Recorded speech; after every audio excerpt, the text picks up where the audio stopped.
ಟಿವಿಯ ವಿಶೇಷ ಕಾರ್ಯಕ್ರಮಕ್ಕೆ ಪ್ರೀತಿಯ ಸ್ವಾಗತ. ಪತ್ರಿಕಾ ರಂಗದ ನಡೆದಾಡುವ ಜ್ಞಾನಕೋಶವಾಗಿ, ಮಾಹಿತಿಯ ಕಣಜವಾಗಿ, ಸಾವಿರಾರು ಕಾರ್ಯಕ್ರಮಗಳ ನಿರೂಪಕರಾಗಿ, ಮಾತಾಡಲಿಕ್ಕೆ ನಿಂತರೆ ಗಾಂಭೀರ್ಯದ ರೂಪವಾಗಿ, ಬರಲಿಕ್ಕೆ ಕುಳಿತುಕೊಂಡ್ರೆ ಅಕ್ಷರಗಳಲ್ಲೇ ಒಂದು ತೂಕ ಕಾಣುವಂತಹ ನಮ್ಮೆಲ್ಲರ ನೆಚ್ಚಿನ ಮನೋಹರ್ ಪ್ರಸಾದ್ ಅವರು ಇವತ್ತು ನಮ್ಮೊಂದಿಗೆ ನಮ್ಮ ಟಿವಿಯ ಈ ಕಾರ್ಯಕ್ರಮದಲ್ಲಿ ಮಾತಾಡಲಿಕ್ಕೆ ನಮ್ಮೊಂದಿಗಿದ್ದಾರೆ. ನಾವಿವತ್ತು ಅವರ ಮನೆಯಲ್ಲಿ ಅವರ ಮಾತುಗಳನ್ನು ಕೇಳುವಂಥ ಮತ್ತು ಅವರ ಪತ್ರಿಕಾ ರಂಗದ ಸುಮಾರು 40-45 ವರ್ಷಗಳ ಈ ಒಂದು ದೀರ್ಘ ಪ್ರಯಾಣದ ಅನುಭವಗಳು ಮತ್ತು ಈಗಿನ ಪತ್ರಕರ್ತರು, ಈಗಿನ ತಲೆಮಾರು ಕಲಿಯಬೇಕಾಗಿರುವಂಥ ಸಂಗತಿಗಳ ಬಗ್ಗೆ ಅವರಿಂದ ಒಂದಿಷ್ಟು ಮಾಹಿತಿಯನ್ನು ಪಡೆದುಕೊಳ್ಳುವಂಥ ಪ್ರಯತ್ನ ಮಾಡಲಿಕ್ಕಿದ್ದೇವೆ. ಸರ್, ನಿಮಗೆ ಕಾರ್ಯಕ್ರಮಕ್ಕೆ ಪ್ರೀತಿಯ ಸ್ವಾಗತ ಸರ್. ಸರ್, ವಿಶೇಷ ಅಂತೇಳಿದ್ರೆ ಇಷ್ಟು ಅವಾರ್ಡ್ಗಳು ಒಂದು ಕಡೆಯಲ್ಲಾದರೆ, ಇಷ್ಟು ಸಂಶೋಧನಾ ಕೃತಿಗಳು ಅಥವಾ ನೀವು ಬರೆದಂಥ ವರದಿಗಳು, 4,000ಕ್ಕೂ ಹೆಚ್ಚು ವರದಿಗಳ ಮೂಲಕ ಮತ್ತು ಬಹುಶಃ ಕರಾವಳಿಯ ಮಟ್ಟಿಗೆ ಮನೋಹರ್ ಪ್ರಸಾದ್ ಅವರು ಬರೆದಿದ್ದಾರೆ ಅಂತೇಳಿದರೆ ಬಹುಶಃ ಅದಕ್ಕೆ ಬೇರೆ ಪರ್ಯಾಯ ಇಲ್ಲದಂಥ ಒಂದು ದಿನಗಳು ಇವತ್ತಿಗೂ ಆವತ್ತಿಗೂ ಇದ್ದದ್ದು. ಸೊ ಇದೆಲ್ಲ ಎಷ್ಟರ ಮಟ್ಟಿಗೆ ನೀವು ಎಂಜಾಯ್ ಮಾಡ್ತಾ ಬಂದ್ರಿ ಮತ್ತು ಇದು ತಂದೆಂತಾಗೆ ಘಟಿಸ್ತಾ ಹೋಯಿತಾ, ಅಥವಾ ಇದಕ್ಕಾಗಿ ಒಂದು ಏನಾದರೂ ಆಸೆ, ಆ ಗುರಿ, ಆ ಒಂದು ಶ್ರೇಯಸ್ಸಿಗಾಗಿ ಏನಾದರೂ ಆವತ್ತು ನಿಮ್ಮ ಮನಸ್ಸಿನಲ್ಲಿ ಏನಾದರೂ ಕಲ್ಪನೆಗಳಿತ್ತ ಅಂತ? ಮೊದಲಾಗಿ ನಿಮ್ಮ ಪ್ರೀತಿಯ ಮಾತುಗಳಿಗೆ ಧನ್ಯವಾದಗಳು ಪ್ರಿಯ ನಾಗೇಂದ್ರ ಶೆಣೆಯವರೇ. ಹಾಗೆ ನನ್ನ ಪ್ರೀತಿಯ ನಮ್ಮ ಟಿ ವಿ ಬಳಗದ ಸರ್ವ ವೀಕ್ಷಕ ಬಾಂಧವರಿಗೆ ಕೂಡ ಪ್ರೀತಿಯ ನಮಸ್ಕಾರಗಳನ್ನು ಹೇಳಿ, ಪತ್ರಿಕಾ ರಂಗ ನಾನು ವಸ್ತುಶಃ ಆಯ್ಕೆ ಮಾಡಿಕೊಂಡೆ. ಅವಕಾಶ ಬಂದಾಗ ನಾನು ಅದನ್ನು ಬಳಸ್ಕೊಂಡೆ. ಹಾಗೆ ಪತ್ರಿಕಾ ರಂಗಕ್ಕೆ ನಾನು ಬರುವ ಹಾಗೆ ಆಯಿತು.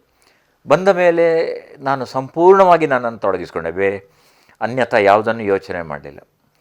ಕೇವಲ ಬರವಣಿಗೆ, ಕೇವಲ ವರದಿ, ಕೇವಲ ನಮ್ಮ ಪತ್ರಿಕೆ ಓದುಗರಂತ ಮಾತ್ರ ನನ್ನ ಕರ್ತವ್ಯ ಪರತೆ ಇತ್ತು. ಮುಂದೆ ಕಾಲಾನುಕಾಲಕ್ಕೆ ಸ್ವಲ್ಪ ತಂತ್ರಜ್ಞಾನ ಬದಲಾವಣೆ ಆದಾಗ ನನ್ನನ್ನು ಹವ್ಯಾಸ ರೂಪದಲ್ಲಿ ನನ್ನ ಆಡಳಿತ ಮಂಡಳಿಯ ಒಪ್ಪಿಗೆಯ ಮೇರೆಗೆ ನಾನು ತೊಡಗಿಸಿಕೊಂಡೆ. ಅದು ಕಾಲೇಜು ದಿನಗಳಿಂದಲೇ ಆಕಾಶವಾಣಿ ಕಾರ್ಯಕ್ರಮಗಳನ್ನು ಕೊಡ್ತಾಯಿದ್ದೆ. ಮುಂದಿನ ದಿನಗಳಲ್ಲಿ ನಮ್ಮ ಸ್ಥಳೀಯ ಚಾನೆಲ್ಗಳು ಆರಂಭವಾದಾಗ, ಅದರಲ್ಲಿ ವಿಶೇಷವಾಗಿ ನಮ್ಮ ಟಿ ವಿ ಬಳಗ ಕೂಡ ನನ್ನನ್ನು ಭಾಳ ಪ್ರೋತ್ಸಾಹ ಮಾಡಿದೆ. ನಾನು ಸ್ಥಾಪಕ ನಿರ್ದೇಶಕರಾಗಿರುವಂಥ ಡಾಕ್ಟರ್ ಶಿವಶರಣ್ ಶೆಟ್ಟಿ ಮತ್ತು ಇಲ್ಲಿ ಈ ಕಾರ್ಯಕ್ರಮದಲ್ಲಿ ತಾವಿದ್ದೀರಿ, ಗೆಳೆಯ ನವೀನ್ ಇದ್ದಾರೆ ಮತ್ತು ತಂತ್ರಜ್ಞರಿದ್ದಾರೆ. ತಮ್ಮೆಲ್ಲರಿಗೂ ಮೊದಲಾಗಿ ನನ್ನ ಕೃತಜ್ಞತೆಗಳನ್ನ ಹೇಳಿ, ನನಗೆ ಸಾಕಷ್ಟು ಅವಕಾಶ ನಮ್ಮ ಟಿ ವಿ ಬಳಗ ಕೊಟ್ಟಿತ್ತು. ಸುಮಾರು 500ರ ಮೇಲೆ ನೋಡಬನ್ನಿ ಅಂತ ಒಂದು ಕಾರ್ಯಕ್ರಮ ತಾವು ನೆನಪು ಮಾಡಿದರು. ಅದರಲ್ಲಿ ದೇವಸ್ಥಾನ, ಚರ್ಚ್ಗಳು, ಮಸೀದಿಗಳು, ದರ್ಗಾಗಳು, ಬಸದಿಗಳು, ನಾವು ವಿದೇಶಕ್ಕೆ ಹೋದಾಗ ನಮ್ಮದೇ ಕ್ಯಾಮರಾದಲ್ಲಿ ನಾವು ಶೂಟ್ ಮಾಡಿ ಮತ್ತು ತಮ್ಮ ತಂಡ ಅದನ್ನು ಎಡಿಟ್ ಮಾಡಿತು. ಹೀಗೆ ಆ ಬಳಿಕ ಫೇಸ್ ಟು ಫೇಸ್ ಅಂತ ಪ್ರತಿ ಭಾನುವಾರ ಸಾಧಕರ ಜೊತೆಗೆ ನೇರ ಸಂದರ್ಶನ ಮತ್ತು ಜನ ಅದರ ಜೊತೆಗೆ ಕರೆಗಳನ್ನು ಮಾಡುವುದಾಗಿತ್ತು. ಅದು ಕೂಡ ನನಗೆ ತುಂಬ ಅವಕಾಶ ಕೊಡ್ತು. ಮತ್ತು ಒಂದೆರಡು ಕಾರ್ಯಕ್ರಮದ ಸರಣಿ ಕೊಟ್ಟಿದ್ದೆ ನಾನು. ಹೀಗೆ ಎಲ್ಲ ವಿಧದಲ್ಲೂ ನನಗೆ ಮಾಧ್ಯಮದ ಸಾಧ್ಯತೆಗಳು. ಆಕಾಶವಾಣಿ ಆಯ್ತಲ್ಲ, ಆಮೇಲೆ FM ಸ್ಟೇಷನ್, ಇವತ್ತಿಗೂ ಯಾವುದಾದ್ರು ಒಂದು ಸ್ಟೇಷನ್ ಅವರು ಫೋನ್ ಮಾಡಿ ಮಾತಾಡಿಸ್ತಾರೆ. ಅಂದರೆ ಇದೆಲ್ಲ ಒಂದು ಭಾಗ್ಯ. ಅದನ್ನೆಲ್ಲವನ್ನು ನಾನು ಬಳಸಿಕೊಂಡೆ ಅಂತ ನಿಮ್ಮ ಮಾತಿಗೆ ಪೂರಕವಾಗಿ ಹೇಳ್ತಾ ಇದ್ದೇನೆ. ಸರ್, ಇನ್ನೊಂದು ನಾವು ನೋಡಿದ ಪ್ರಕಾರ ನೀವು ಸಾಮಾನ್ಯವಾಗಿ ಒಂದು ವರದಿ ಅಂತ ಹೇಳಿದಾಗ ಪಾಯಿಂಟನ್ನು ಕಾಗದದಲ್ಲಿ ಬರೆದು ಅಥವಾ ಸಂದರ್ಶನ ಮಾಡುವಾಗ ಅದನ್ನು ಪಾಯಿಂಟ್ ನೋಟ್ ಮಾಡಿಕೊಂಡೆಲ್ಲ ಬಂದು ಅದನ್ನು ಮತ್ತೆ ಮತ್ತೆ ಓದಿ ಲಾಸ್ಟ್ ಟೈಮ್ ಮೂಮೆಂಟಿಗೆ ಕೆಲವರು ಟೆನ್ಷನ್ ಆಗಿ ಹಾಗೆಲ್ಲ ಇರುತ್ತೆ. ಆದರೆ ನಿಮ್ಮದಾಗೆಲ್ಲ ನೀವು ಎಲ್ಲವನ್ನು ಮನಸ್ಸಿನಲ್ಲಿ ಇಟ್ಕೊಂಡು ಮತ್ತು ಅದು ಹೇಗೆ ಆ ಸಂದರ್ಭಕ್ಕೆ ಶಬ್ದಗಳು ಬರ್ತದೆ ವಿದೌಟ್ ಫಂಬಲ್ ಆಗದೆ ನೇರವಾಗಿ ಮತ್ತು ಅದನ್ನು ಏರಿಳಿತ. ಸೊ ಬಹುಶಃ ಇದೆಲ್ಲವೂ ಹೇಗೆ ಸಿದ್ಧಿಸಿದ್ದ ಸರ್, ಅಥವಾ ಒಂದು ಒಳಗೆ ಇತ್ತು, ಅದು ಹೊರಗೆ ಬರ್ತಾ ಇತ್ತು ಅವಕಾಶಗಳಿಗೆ ತಕ್ಕಂತೆ ಅಂತ ಅನ್ನಿಸ್ತಾ ಉಂಟು? ಬಹುಮಂದಿ ಈ ಮಾತನ್ನು ಕೇಳ್ತಾ ಇರ್ತಾರೆ. ಪೂಜ್ಯ ಡಾಕ್ಟರ್ ಡಿ ವೀರೇಂದ್ರ ಹೆಗ್ಗಡೆಯವರಂತೂ ನನ್ನನ್ನು ಕಂಡಾಗಲೆಲ್ಲ ಹೇಳ್ತಾರೆ, ಅವರು ಒಂದು ಅಕ್ಷರ ಬರ್ಕೊಳ್ಳೋದಿಲ್ಲ, ನಾಳೆ ನಾವು ಏನು ಹೇಳ್ತೇವೆ ಹಾಗೆ ಅಚ್ಚಾಗ್ತದೆ ಅಂತ ಅವ್ರು ಹೇಳಲಿಕ್ಕಿತ್ತು. ಇದು ಪ್ರಾಯ ತಾವು ಹೇಳಿದಾಗೆ ಬೈ ಬರ್ತ್ ಅಂತಲ್ಲ, ನನಗೆ ಅನಿಸೋದು ಅನಿವಾರ್ಯವಾಗಿ ಮನಸ್ಸು ಮಾಡಿಕೊಂಡ ಹೊಂದಾಣಿಕೆ ಅಂತ. ನಿಮ್ಮದು ಉದಾಹರಣೆ ಹೇಳ್ತೇನೆ ನಾನು ಅದಕ್ಕೆ. ಈಗ ಬಜ್ಪೆ ವಿಮಾನ ನಿಲ್ದಾಣ, ಈಗ ಮಂಗಳೂರು ಅಂತಾರಾಷ್ಟ್ರೀಯ ವಿಮಾನ ನಿಲ್ದಾಣ, ಅಲ್ಲಿಗೆ ಭಾರತದ ಪ್ರಧಾನಮಂತ್ರಿ ಬಂದರು ಅಂತ ಇಟ್ಕೊಳ್ಳಿ. ಅವರು ಬೇರೆ ಕಾರ್ಯಕ್ರಮಕ್ಕೆ ಬಂದವರು. ಅಲ್ಲಿ ಅವರು ನಮ್ಮ ಜೊತೆಗೆ ಒಂದು 5-6 ನಿಮಿಷ ಮಾತಾಡ್ತಾರೆ. ಅವರ ಇನ್ನೊಂದು ವಿಮಾನಕ್ಕೆ ಅವರು ತೆರಳುವ ಮೊದಲು ಪತ್ರಕರ್ತರು ಯಾರೆಲ್ಲ, ಆಗ ಇಷ್ಟು ಮಂದಿ ಪತ್ರಕರ್ತರು ಇರಲಿಲ್ಲ, 5-6 ಮಂದಿ ಮಾತ್ರ ಇದ್ದರು. ಅದರಲ್ಲೂ ಮಾತಾಡೋರು ಒಂದಿಬ್ಬರು ಮಾತ್ರ ಇದ್ದರು ನನ್ನಂಥವ್ರು. ಹಾಗೆ ನೀವು ಬಂದು ಕಚೇರಿಗೆ ಬಂದು ಅದನ್ನು ಪುನಃ ಬರೆದು ಸರಿ ಉಂಟ ನೋಡಿ, ಅಷ್ಟೆಲ್ಲ ವ್ಯವಧಾನ ಇಲ್ಲ, ಸಮಯ ಇಲ್ಲ. ಆ ಕಾಲದಲ್ಲಿ ಈಗಿನ ಹಾಗೆ ಅಲ್ಲ, ನಮಗೆ ಕಮ್ಯುನಿಕೇಷನ್ ಇರಲಿಲ್ಲ. ನಾವು ಫೋನ್ನಲ್ಲೇ ಬರ್ಕೊಳ್ಬೇಕಿತ್ತು. ಅವರು ಇಲ್ಲಿ ನಾವು ಬರೆದು ಕಳಿಸಬೇಕಿತ್ತು.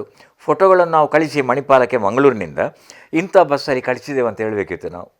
ಅವರಲ್ಲಿ ಜನ ಕಳಿಸಿ ಆ ಬಸ್ಸಿನಿಂದ ಅದನ್ನು ಸಂಗ್ರಹ ಮಾಡಬೇಕಿತ್ತು. ಈಗಿನಾಗೆ ಮಾಹಿತಿ ತಂತ್ರಜ್ಞಾನದ ಯಾವುದೇ ಸೌಲಭ್ಯಗಳಿರಲಿಲ್ಲ. ನಿಮಗೆ ಕೇಳಿದ್ದಕ್ಕೆ ಪೂರಕವಾಗಿ ಈಗ ನಾನೊಂದು ಸಭೆಗೆ ಹೋದರೆ ವರದಿಗೆ ನಾನು ಕಚೇರಿಗೆ ಬರುವಾಗ ಸಂಘಟಕರದ್ದು 50 ವಾಟ್ಸಪ್ ಬಂದಿರ್ತದೆ ಆ ಫೋಟೋ. ಮೊದಲು ಒಂದು ಫೋಟೋಕ್ಕೆ ನಾವು 4 ತಾಸು ಕಾಯಬೇಕು. ಆಗಿನ ಅಂದರೆ ನಮ್ಮ ಛಾಯಾಗ್ರಾಹಕರು ಹೋಗಿ ರೋಲ್ ಕಟ್ ಮಾಡಿ ಅದನ್ನು ಬೇಕಾದ ಫೋಟೋ ಆಯ್ಕೆ ಮಾಡಿ ಅದನ್ನು ಪ್ರಿಂಟ್ ಮಾಡಿ ಆಮೇಲೆ ಒಣಗಿಸಿ ಇಷ್ಟೆಲ್ಲ ಆಗುವಾಗ 3 to 4 ಕಳಿಸ್ಲಿಕ್ಕಿನ್ನೂ ಬೇರೆ ಕಥೆ ಇದೆ. ಹಾಗಾಗಿ ನಾನೇನು ಮಾಡ್ತಿದ್ದೆ ಅಂದರೆ, ನಾನು ದ್ವಿಚಕ್ರ ಇದ್ದಾಗ ಆಗ್ತಿರಲಿಲ್ಲ. ಚತುಶ್ಚಕ್ರ ಬಂದ ಮೇಲೆ ಬಜ್ಪೆಯಿಂದ ಮಂಗಳೂರು ನನ್ನ ಕಚೇರಿಗೆ ಬರುವಾಗ ನನ್ನ ಟೈಪ್ ಮಾಡುವ ನನ್ನ ಸಹೋದ್ಯೋಗಿ ಇದ್ದಾರಲ್ಲ, ಅವರಿಗೆ ಬಾಯಲ್ಲೇ ಹೇಳ್ಕೊಂಡು ಬರೋದು ನಾನು. ಯಾಕಂದರೆ 1 ತಾಸು ನಿಮಗೆ ಅಲ್ಲಿಂದ ಇಲ್ಲಿಗೆ ಬೇಕಾಗ್ತಿತ್ತು ಆಗ ಹಳೆ ರೂಟು, ಬೇರೆ ಬೇರೆ ಫಾರ್ಮ್ಯಾಲಿಟೀಸ್. ಆ ಕಾರಣಕ್ಕಾಗಿ ಆ ಒಂದು ಇದನ್ನು ಕೈಯಲ್ಲಿ ನೋಡ್ಕೊಳ್ಳಿಕ್ಕೆ ಆಗೋದಿಲ್ಲಲ್ಲ, ಹಾಗೆ ರಿಕಾಲಿಂಗ್ ಅಂತ ಹೇಳ್ತಾರಲ್ಲ, ಹಾಗೆ ಹೇಳ್ತಾ ಬಂದೆ. ಅದು ಮುಂದೆ ದೊಡ್ಡ ದೊಡ್ಡ ಕಾರ್ಯಕ್ರಮಕ್ಕೆ ಕೂಡ ನನಗೆ ಫಲದಾಯಕ ಆಯಿತು. ಹಾಗೆ ಅಂತ ಪ್ರಧಾನಮಂತ್ರಿಗಳು ಬಂದು ಅಂಕಿಅಂಶಗಳನ್ನು ಹೇಳಿದರೆ ಬರ್ಕೊಳ್ತಿದ್ದೆ ನಾನು. ಈಗ ಅವರು ಇವತ್ತು ನಾಳೆ ನಮ್ಮ ನವಮಂಗಳೂರು ಬಂದರಿಗೆ 20,000 ಕೋಟಿ ಕೊಡ್ತೇನೆಂದರೆ ನಾನು ಮರ್ತೋಗಿ 18 ಹೇಳಿ ಬರೀಬಾರ್ದಲ್ಲ, ದೊಡ್ಡ ತಪ್ಪ. ಅಂಥ ಅಂಕಿಅಂಶಗಳು ಬಂದಾಗ ಅದನ್ನು ಗಮನಿಸಿಕೊಂಡಿದ್ದೇನೆ. ಈಗ ಉಳಿದಂತೆ ನೇರವಾಗಿ ಇವತ್ತಿಗೂ ಆ ಒಂದು ಆಗ ಸಿದ್ಧಿಸಿಕೊಂಡಂಥ ಒಂದು ಕಲೆ ಈಗ ನನಗೆ ತುಂಬ ಉಪಯೋಗ. ನೇರವಾಗಿ ಮಾತಾಡ್ತಾ ಬರ್ಬೋದು ಯಾವ ವಿಚಾರಗಳನ್ನಾದರೂ. ಅಂದರೆ ನಿಮ್ಮ ಭಾವನೆಗಳು ಶಬ್ದಗಳ ರೂಪದಲ್ಲಿ ಆ ಕ್ಷಣಕ್ಕೆ ಹೊರಹೊಮ್ಮುವಂಥ ಒಂದು ಸಾಧ್ಯತೆ ಅದರಿಂದ ಬೆಳೀತು ನನಗೆ. ಸರ್, ಈಗ ನೀವು 84 ಉದಯವಾಣಿಗೆ ಜಾಯ್ನ್ ಆಗ್ತೀರಿ. ಅಲ್ಲಿಂದ ರಿಟೈರ್ಡ್ ತನಕ 2020 ಕೂಡ ಉದಯವಾಣಿಯಲ್ಲೇ ಇದ್ರಿ. ಸೊ ಈಗಿನ ತಲೆಮಾರಿದಿಂದ ಕಲಿಯೋದು ತುಂಬ ಇದೆ ಅಂತ ಅಂದ್ಕೊಳ್ತೇವೆ ಸರ್. ಅಂದರೆ ಒಂದು ವರ್ಷ ಒಂದು ಕಡೆ ಇದ್ದರೆ ಮತ್ತೊಂದು ವರ್ಷ ಇರೋದಿಲ್ಲ. ಅಂದರೆ ಪತ್ರಿಕೋದ್ಯಮ ಅಂತ ಹೇಳಿದರೆ, ಈಗ ನೀವು ಪತ್ರಿಕಾ ರಂಗ ಅಂತ ಹೇಳ್ತೀರಿ, ಈಗ ಪತ್ರಿಕೋದ್ಯಮ ಆಗಿದೆ. ಸೊ ಪತ್ರಿಕೋದ್ಯಮ ಅಂತ ಹೇಳಿದರೆ ಅದು ಹಣ ಅಥವಾ ಇದರ ಮೇಲೆ ಏನು ಇಮೇಜ್ ಎಲ್ಲ ಡಿಪೆಂಡ್ ಆಗುತ್ತೆ. ಸೊ ನಿಮ್ಮದು ಅದು ಹೇಗಿತ್ತು ಸರ್? ಅಂದರೆ ಆ ಇಡೀ ಜರ್ನಿಯಲ್ಲಿ ಒಂದೇ ವಾಹಿನಿ ಅಥವಾ ಒಂದೇ ಪತ್ರಿಕೆಯಲ್ಲಿ ಹೇಗೆ ಸ್ಟಿಕ್ ಆಗಲಿಕ್ಕಾಯಿತು? ಒಳ್ಳೆಯ ಶಬ್ದ ನಾಗೇಂದ್ರ, ಅದು ಜರ್ನಿ, ಪಯಣ ಅಂತ ನಾವು ಕರಿತೇವೆ. 1984 ಜನವರಿ, ನಾನು ಏಪ್ರಿಲ್ 6 ಉದಯವಾಣಿಗೆ ಸೇರಿದೆ. ಅಲ್ಲಿಂದ ನಾನು 2019 ನಂದು ನಿರಂತರ ಕೆಲಸ. ಆಮೇಲೆ 2 ವರ್ಷ ವಿಸ್ತರಣೆ ಕೊಟ್ಟರು, ಮತ್ತೊಂದು ವರ್ಷ ನನಗೆ ಬಡ್ತಿ ಕೊಟ್ಟು ವಿಸ್ತರಣೆಯನ್ನು ಕೊಟ್ಟರು. ಈಗ ನೀವು ಕೇಳ್ತಾ ಇರೋದು, ನೀವು ಅವಕಾಶಗಳು ಬೇರೆ ಬರಲಿಲ್ಲ ಇತ್ತು. ಹೊಸ ಹೊಸ ವಾಹಿನಿಗಳು ಬೆಂಗಳೂರಿನಲ್ಲಿ ಆರಂಭ ಆದಾಗ ಅವರಿಗೆ ಕನ್ನಡ ಮಾತಾಡೋರು ಬೇಕಿತ್ತು. ಆಮೇಲೆ ಪತ್ರಿಕೆಗಳ ಆರಂಭ ಆದಾಗ ಇಂಗ್ಲೀಷಿನಿಂದ ಕನ್ನಡಕ್ಕೆ ಸರಿಯಾಗಿ ಅನುವಾದ ಮಾಡೋರು ಅಂಥ ಅವಕಾಶಗಳು ನನಗೆ ಬಂದಿತ್ತು. ಆಗ ನನ್ನನ್ನು ಆ ಕಷ್ಟ ಕಾಲದಲ್ಲಿ ನನಗೆ ಉದ್ಯೋಗ ಕೊಟ್ಟು, ನನಗೆ ಆ ಕಾಲಕ್ಕೆ 3 ತಿಂಗಳಲ್ಲಿ ನನ್ನನ್ನು ಕನ್ಫರ್ಮ್ ಮಾಡಿದರು. ಉದ್ಯೋಗ ನನಗೆ ಕನ್ಫರ್ಮ್ ಅಂತ ಹೇಳ್ತೇವಲ್ಲ, ನನಗೆ ಟ್ರೈನಿಂಗ್ ಪೀರಿಯಡ್ ಇಲ್ಲ, ಪ್ರೊಬೆಷನರಿ ಪೀರಿಯಡ್ ಇಲ್ಲ. ನೇರವಾಗಿ ನನ್ನನ್ನು ಮಂಗಳೂರಿಗೆ ಟಿ ಮೋಹನ್ದಾಸ್ ಪೈ ಅವರ ನೇತೃತ್ವದಲ್ಲಿ ಸತೀಶ್ ಪೈ ಅವರು ಮತ್ತು ಗುರುರಾಜ್ ನನ್ನನ್ನು ಇಲ್ಲಿ ಕಳಿಸಿದರು. ಆ ಕೃತಜ್ಞತೆ ನನ್ನ ಮನಸ್ಸಲ್ಲಿ ಉಳ್ಕೊಂಡು ಬಿಟ್ಟಿತು. ಆ ಕೃತಜ್ಞತೆ ಅಂದರೆ, ನನ್ನನ್ನು ಇವತ್ತು ನನಗೆ ಕೊಟ್ಟ ಸ್ವಾತಂತ್ರ್ಯ, ನನ್ನ ಪತ್ರಿಕಾ ಬಳಗ, ಎಲ್ಲ ಕಾರ್ಯಕ್ರಮ ಅವರದ್ದು, ನಾನು ನಿರೂಪಣೆ, ಎಲ್ಲ VIP ಬಂದಾಗ ನಾನೇ ವರದಿ ಮಾಡಬೇಕು. 12 ಪರ್ಯಾಯ ವರದಿ ಮಾಡಿದ್ದೇನೆ ಉಡುಪಿಗೆ ಹೋಗಿ. ಆನಂತರ ಒಂದು 8 ಮಸ್ತಕಾಭಿಷೇಕ ವರದಿ ಮಾಡಿದ್ದೇನೆ. ಆಮೇಲೆ ಕನಿಷ್ಠ 1,000 ದೇಶ, ರಾಜ್ಯ, ಸ್ಥಳೀಯ ಸಾಹಿತ್ಯ ಸಮ್ಮೇಳನಗಳು, ಸಾಂಸ್ಕೃತಿಕ ಉತ್ಸವಗಳು ಎಲ್ಲ. ಆಮೇಲೆ ನನಗೆ ಈ ಚಾನೆಲ್ಗಳಲ್ಲಿ ಅಥವಾ ನಮ್ಮ FM ನನಗೆ ಪುರ್ಸೋತಿದ್ದಾಗ ನೀನು ಹೋಗ್ಬೋದು ಅಂತ ಅನುಮತಿ ಕೊಟ್ಟರು. ಇಷ್ಟು ಸ್ವಾತಂತ್ರ್ಯ. ನನ್ನ ಫೋಟೋಗಳು ಬಂತು ಲೇಖನಗಳ ಜೊತೆಗೆ, ನನಗೊಂದು ಕಾಲಮ್ಸ್ ಒಮ್ಮೆ ಕೊಟ್ಟರು. ಇದೆಲ್ಲವೂ ಕಂಡಾಗ ನನಗೆ ಆ ಕೃತಜ್ಞತೆಯಿಂದ ನಾನು ಬದುಕಿಡಿ ಅಲ್ಲಿಗೆ ನಾನು ಇವತ್ತಿಗೂ ನನಗೆ ಆ ಕೃತಜ್ಞತೆ ನನ್ನ ಮನಸ್ಸಲ್ಲಿ ಪೂರ್ತಿ ತುಂಬಿಕೊಂಡು ನಾನಿವತ್ತು ಏನಾಗಿದ್ದೇನೆ ಉದಯವಾಣಿ ಬಳಗದಿಂದ. ಆ ಕಾರಣ ಈಗಿನ ತಲೆಮಾರಿಗೆ ಅದು ಅಂಥದ್ದು ಇಲ್ಲ ಅಂತ ಅನಿಸ್ತಾ ಉಂಟು ಸರ್ ನಿಮಗೆ ನೋಡುವಾಗ? ಈಗ ಕೆಲಸ ಮಾಡುವ ವಾತಾವರಣ ಬದಲಾವಣೆ ಉಂಟು. ನಮ್ಮ ಕಾಲದಲ್ಲಿ ನಮ್ಮ ಸ್ಥಾಪಕರು, ಈಗ ಟಿ ಮೋಹನ್ದಾಸ್ ಪೈ ಅವರು ಏನು ಹೇಳ್ತಾರೆ, ಅವರು ನಮ್ಮ ಸ್ಥಾಪಕ ಸಂಪಾದಕರು ಮತ್ತು ಸ್ಥಾಪಕ ವ್ಯವಸ್ಥಾಪಕ, ಇತ್ತೀಚೆಗೆ ನಿಧನರಾದರು. ಅವರ ಮಾತು ಸುಪ್ರೀಂ ಕೋರ್ಟ್ ಇತ್ತು. ಅವರು ಅಳೆದು ತೂಗಿ ಮಾತಾಡೋರು, ಯಾರ ಮಾತನ್ನು ಅವರು ಕಿವಿಗೆ ಹಾಕ್ಕೊಂಡು ನಿರ್ಧಾರ ಕೈಗೊಳ್ಳುವವರಲ್ಲ. ಅವರ ಮಾತು ನಮಗೆ ಸುಪ್ರೀಂ ಕೋರ್ಟ್ ಇತ್ತು. ಆಮೇಲೆ ನಮ್ಮ ಸತೀಶ್ ಪೈ ಅವರು ಈಗೆಲ್ಲ. ಆದರೆ ಈಗ ನಿಮಗೇನಾಗಿದೆ ಅಂದರೆ, ಸಂಸ್ಥೆಯ ಮುಖ್ಯಸ್ಥರ ಜೊತೆಗೆ ಪತ್ರಕರ್ತರಿಗೆ ಭೇಟಿ ಅವಕಾಶವೇ ಕಡಿಮೆ ಈಗಿನ ಕಾಲದಲ್ಲಿ. ಕೇವಲ ನಿಮ್ಮ ವಾಟ್ಸಪ್ ಮೂಲಕ, ಮೆಸೇಜ್ ಮೂಲಕ, ಕಂಪ್ಯೂಟರ್ ಮೂಲಕ ಅಷ್ಟೇ. ಮುಖಾಮುಖಿ ಆಗಿ ನೋಡೋ ಅವಕಾಶಗಳಿಲ್ಲ. ಆಮೇಲೆ ಅವರು ಬದಲಾವಣೆ ಆಗ್ತಾ ಇರ್ತಾರೆ. ಈಗ ಪತ್ರಿಕೆಗಳು ಕೂಡ ಈಗ ಕೈ ಬದಲಾಯಿಸ್ತವೆ. ಆಮೇಲೆ ಆಡಳಿತಕ್ಕೆ ಈಗ ಬೇರೆ ಬೇರೆಯವರು ಬರ್ತಾ ಇದ್ದಾರೆ. ಮೊದಲನಾಗಿ ಈಗ ಸಂಪಾದಕರು ಸ್ಥಾಪಕರಲ್ಲ, ಈಗ ಸಂಪಾದಕರು ಬೇರೆಯೇ. ಯಾಕಂದರೆ ಕೋರ್ಟ್ ಕೇಸ್ ಇತ್ಯಾದಿಗಳೆಲ್ಲ ಸಂಪಾದಕರ ಮೇಲೆ ಬರೋದು. ಈ ಎಲ್ಲ ಕಾರಣಗಳಿಂದ ರ್ಯಾಪ್ ಅಂತ ಹೇಳ್ತೀವಿ ಇಂಗ್ಲೀಷಲ್ಲಿ, ಅನುಸಂಧಾನ ಈಗ ಇಲ್ಲ. ಆಮೇಲೆ ಇನ್ನೊಂದು ವಿಶೇಷ ಅಂದರೆ, ಹೊಸ ಪತ್ರಿಕೆಗೆ ಅಥವಾ ಹೊಸ ವಾಹಿನಿಗೆ ಹೋದಾಗ ಉದ್ಯೋಗದ ಈಗ ಭದ್ರತೆಯ ಪ್ರಶ್ನೆ ಯಾರಿಗೂ ಇಲ್ಲ. ತಕ್ಷಣಕ್ಕೆ ಸಿಗುವಂಥ ಆರ್ಥಿಕ ಲಾಭಗಳು, ಸೌಕರ್ಯಗಳು. ನೋಡಿ, ಈಗ ಯಾರು ಸಹ ಹೊಸ ಸಂಸ್ಥೆಗಳ ಉದ್ಯೋಗಕ್ಕೆ ಅವರನ್ನು ಫುಲ್ ಟೈಮ್ ಆಗಿ ತಗೊಳ್ಳೋದಿಲ್ಲ. ಅವರನ್ನು ತಗೊಳ್ಳೋದೇ 1 ವರ್ಷದ ಕಾಂಟ್ರ್ಯಾಕ್ಟ್, ಗುತ್ತಿಗೆ 2 ವರ್ಷದ ಕಾಂಟ್ರ್ಯಾಕ್ಟ್, ಈ ಥರ. ಯಾಕಂದರೆ ಅಲ್ಲಿ ಕೊಡುವ ಇತರ ಸೌಲಭ್ಯಗಳು ಅದರಿಂದ ದೂರ ಆಗ್ತದೆ. ಸಂಬಳ ಜಾಸ್ತಿ ಸಿಗ್ಬೋದು. ಹಾಗಾಗಿ ಕೆಲವರು ಆ ತಕ್ಷಣಕ್ಕೆ ದೊರೆಯಬೇಕಾದಂಥ ಸೌಕರ್ಯ, ಸೌಲಭ್ಯಗಳು, ಹೀಗೆ ಆಕರ್ಷಣೆ. ಇನ್ನೊಂದು ಕಡೆ ಒಂದು ಪುಟ್ಟ ಬಡ್ತಿ ಸಿಕ್ಕಿ ಹೋಗ್ತಾರೆ. ಈಗ ಇಲ್ಲಿ ಉಪಸಂಪಾದಕ ಇದ್ದರೆ ಅಲ್ಲಿಗೆ ಹೋಗುವಾಗ ಆತನನ್ನು ಮುಖ್ಯ ಉಪಸಂಪಾದಕ ಮಾಡ್ಬೋದು. ಇಲ್ಲೇ ಇದ್ದರೆ ಅಸಾಧ್ಯತೆಗಳಿಲ್ಲ. ಈ ಕಾರಣಕ್ಕಾಗಿ ಕೂಡ ಕೆಲವರು ಹೋದವರಿದ್ದಾರೆ, ಹೋಗಿ ಮತ್ತೆ ಮೂಲ ಸಂಸ್ಥೆಗೆ ಮರಳಿದವರು ಇದ್ದಾರೆ. ಇನ್ನು ಕೆಲವರು ಒಳ್ಳೆಯ ಹೆಸರು ಗಳಿಸಿಕೊಂಡವರು ಇದ್ದಾರೆ. ಈಗಿನ ಟಿ ವಿ ವಾಹಿನಿಗಳಲ್ಲಿ ಸ್ಥಳೀಯವಾಗಿ ಕೆಲವರು ಸೇರ್ಪಡೆ ಆಗ್ತಾರೆ. ಒಂದಿಷ್ಟು ತರಬೇತಿ ಆದ ಕೂಡಲೇ ಅವರಿಗೆ ಬೇರೆ ಅವಕಾಶಗಳು ಸಿಗ್ತವೆ. ಹಾಗೆಂತ ಇವರು ಕೂಡ ಒಳ್ಳೆಯ ಮನಸ್ಸಿನಿಂದ ಅವರನ್ನು ಕಳಿಸಿಕೊಡ್ತಾರೆ. ಅಂಥ ಒಂದು ವ್ಯವಸ್ಥೆ ಕೂಡ ಇದೆ. ಈ ಥರ ಇದು ಬದಲಾವಣೆ ಆಗ್ತಿರುವಂಥ ಕಾಲ.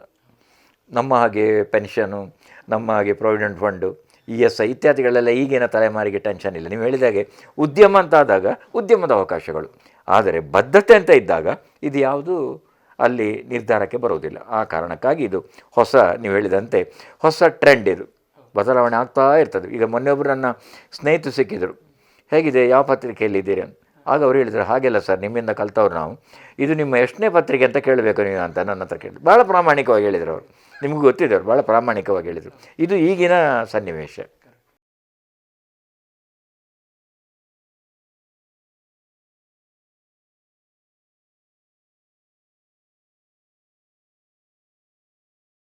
ಆ ಕಾಲದಲ್ಲಿ ನೀವು ಒಮ್ಮೆ ಆಗ ಉಲ್ಲೇಖ ಮಾಡಿದ್ರಿ, ಯಾವುದೊಂದು ಫೋಟೋ ಕಳಿಸ್ಲಿಕ್ಕೆ ಅಥವಾ ವಾಟ್ಸಪ್, ಇಮೇಲ್ ಅಥವಾ ಬೇರೆ ಬೇರೆ ರೀತಿಯ ಸಾಧನಗಳು ಎಲ್ಲ ಇದೆ ಸರ್. ವರದಿ ಮಾಡಲಿಕ್ಕೆ ಟೈಪ್ ಮಾಡಿ ಕಳಿಸಿದ ಕೂಡಲೆಲ್ಲ. ಮುಂಚೆಲ್ಲ ಆ ಟೈಮಲ್ಲಿ ಆಗಿರಲಿಲ್ಲ. ನೀವು ಅನೇಕ ಬಾರಿ ನಾನು ಒಂದು ಹೆಲಿಕಾಪ್ಟರ್ ಒಂದು ಚಾಪ್ಟರ್ ಏನೋ ಒಂದು ಕೊಲ್ಯಾಪ್ಸ್ ಆದದ್ದು ಅಥವಾ ಕ್ರ್ಯಾಶ್ ಆದದ್ರ ಬಗ್ಗೆ ಹೌದು ಹೇಳಿದೆ. ಬಹುಶಃ ಇವತ್ತಿನ ದಿನಕ್ಕೆ ಅಲ್ಲಿ ಇರುವಂಥ ವ್ಯವಸ್ಥೆಗಳು ನಾವು ರಪ್ಪ ಹೋಗ್ಬೋದು ಅಥವಾ ಏನಾದರೂ ವರದಿ ಮಾಡ್ಬೋದು. ಬಹುಶಃ ಆಗ ನಿಮಗಿದ್ದಾಗ ನಿಮ್ಗೆ ಆ ಚಾಲೆಂಜ್ ಎಷ್ಟರ ಮಟ್ಟಿಗೆ ಒಂದು ಸವಾಲಾಗಿತ್ತು ಸರ್? ಅದು ಪ್ರಾಯಶಃ ನಾನು ದಿನಕ್ಕೊಮ್ಮೆ ಆದರೂ ಯಾರಿಗಾದರೂ ಇದರ ಜೊತೆ ಮಾತಾಡ್ತೀನಿ. ಜನ ಇವತ್ತಿಗೂ ಅದನ್ನು ಮರೆಯುವುದಿಲ್ಲ. 1986 ಜುಲೈ 27 ಈ ಘಟನೆ ನಡೆದಂಥ ಸಂದರ್ಭ ಯೋಚನೆ ಮಾಡಿ. ಆಗ ಮಂಗಳೂರು ಉಡುಪಿ ನಡುವೆ STD ಕೂಡ ಇರಲಿಲ್ಲ. ನೀವು ಮೊಬೈಲ್ ಬಿಡಿ, ಮೊಬೈಲ್ನ ಸೆಲ್ಫೋನ್ ಅಂತ ಹೇಳಬೇಕು. ನಿಜವಾಗಿ ಸೆಲ್ಫೋನ್ ಇರಲಿಲ್ಲ, ವಾಟ್ಸಪ್ ಇಲ್ಲ, ಇನ್ಸ್ಟಾಗ್ರಾಮ್ ಇಲ್ಲ, ಮಾಹಿತಿ ತಂತ್ರಜ್ಞಾನ ಇಲ್ಲ, ಫೇಸ್ಬುಕ್ ಇಲ್ಲ. ಯೋಚನೆ ಮಾಡಿ, ಮಂಗಳೂರು ಉಡುಪಿ ನಡುವೆ ನೇರ ಫೋನ್ ಕರೆ ಕೂಡ ಇಲ್ಲ. ನೀವು ಟ್ರಂಕ್ ಕಾಲ್ ಅಂತೇಳಿ ಆಗ ಬುಕ್ ಮಾಡಿ ಕಾಯಬೇಕು. ಆಗ ಟೆಲಿಕಮ್ಯುನಿಕೇಷನ್ ಮಾತ್ರ. ಆಗ ಅದಕ್ಕೆ ಟೆಲಿಕಾಮ್ ಡಿಪಾರ್ಟ್ಮೆಂಟ್ ಅಂತ ಕರೀತಾರೆ. ಆಗ ನೀವು 180 ಅಂತ ಒಂದು ಸಂಖ್ಯೆ ಇದೆ, ನೀವು ಟರ್ನ್ ಮಾಡಿ ನಿಮ್ಮ ನಂಬರ್ ಹೇಳಬೇಕು. ಮಣಿಪಾಲದ ಇಂತಿಷ್ಟನೇ ನಂಬರಿಗೆ ಅಂತ ನೀವು ಟ್ರಂಕ್ ಕಾಲ್ ಬುಕ್ ಮಾಡಬೇಕು. ಕೆಲವು ಸಲ ನಿಮಗೆ ಕರೆ ಸಿಗುವಾಗ ನೀವು 2 ಸಲ ಹೋಗಿ ಬರ್ಬೋದು. ನೀವು ಅಲ್ಲಿ ಅಷ್ಟು ಒತ್ತಡ ಇರ್ತದೆ ಅವರಿಗೆ. ಆ ಥರದ ಒಂದು ಸಂದರ್ಭ ನಮ್ಮ ಕಾಲದಲ್ಲಿತ್ತು. ಮುಂದೆ 1989 ವೇಳೆಗೆಲ್ಲ ಬದಲಾವಣೆಗಳು ಬರಲಿಕ್ಕೆ STD ಆಯಿತು. ಮಂಗಳೂರು ಮತ್ತು ಉಡುಪಿ ನಡುವೆ STD ನೇರ ತಿರುಗಿಸೋದು, ನೀವು ಕೋಡ್ ಹಾಕೋದು, ನೇರ ತಿರುಗಿಸುವ ಸಂಪರ್ಕ ಬಂತು. ಈಗ ಕೋಡ್ ಕೂಡ ಬೇಡ. ಈಗ ನಿಮಗೆ ಎಲ್ಲ ಕಡೆ ಜಿಲ್ಲೆಗೆ ನೇರವಾಗಿ ನೀವು ಮಾತನಾಡೋದು. ಆ ಕಾಲದಲ್ಲಿ ಯಾವುದಿಲ್ಲ. ಪುತ್ತೂರು ಬೇಕಾದ್ರೆ ಟ್ರಂಕ್ ಕಾಲ್ ಮಾಡಿ ಕಾಯಬೇಕು. ಅಂದರೆ ಅಷ್ಟೇ ಸಂಪರ್ಕದ ಒಂದು ಸೀಮಿತತೆ ಇದ್ದದ್ದು. ಹಿಂದಿನ ಕಾಲದಲ್ಲಿ ನೀವು ಫೋನ್ ಬುಕ್ ಮಾಡ್ತಿರಲ್ಲ, ನಿಮಗೆ ಸೆಟ್ ಬರಬೇಕಾದ್ರೆ 5-10 ವರ್ಷ ಹೋಗ್ತಿತ್ತು.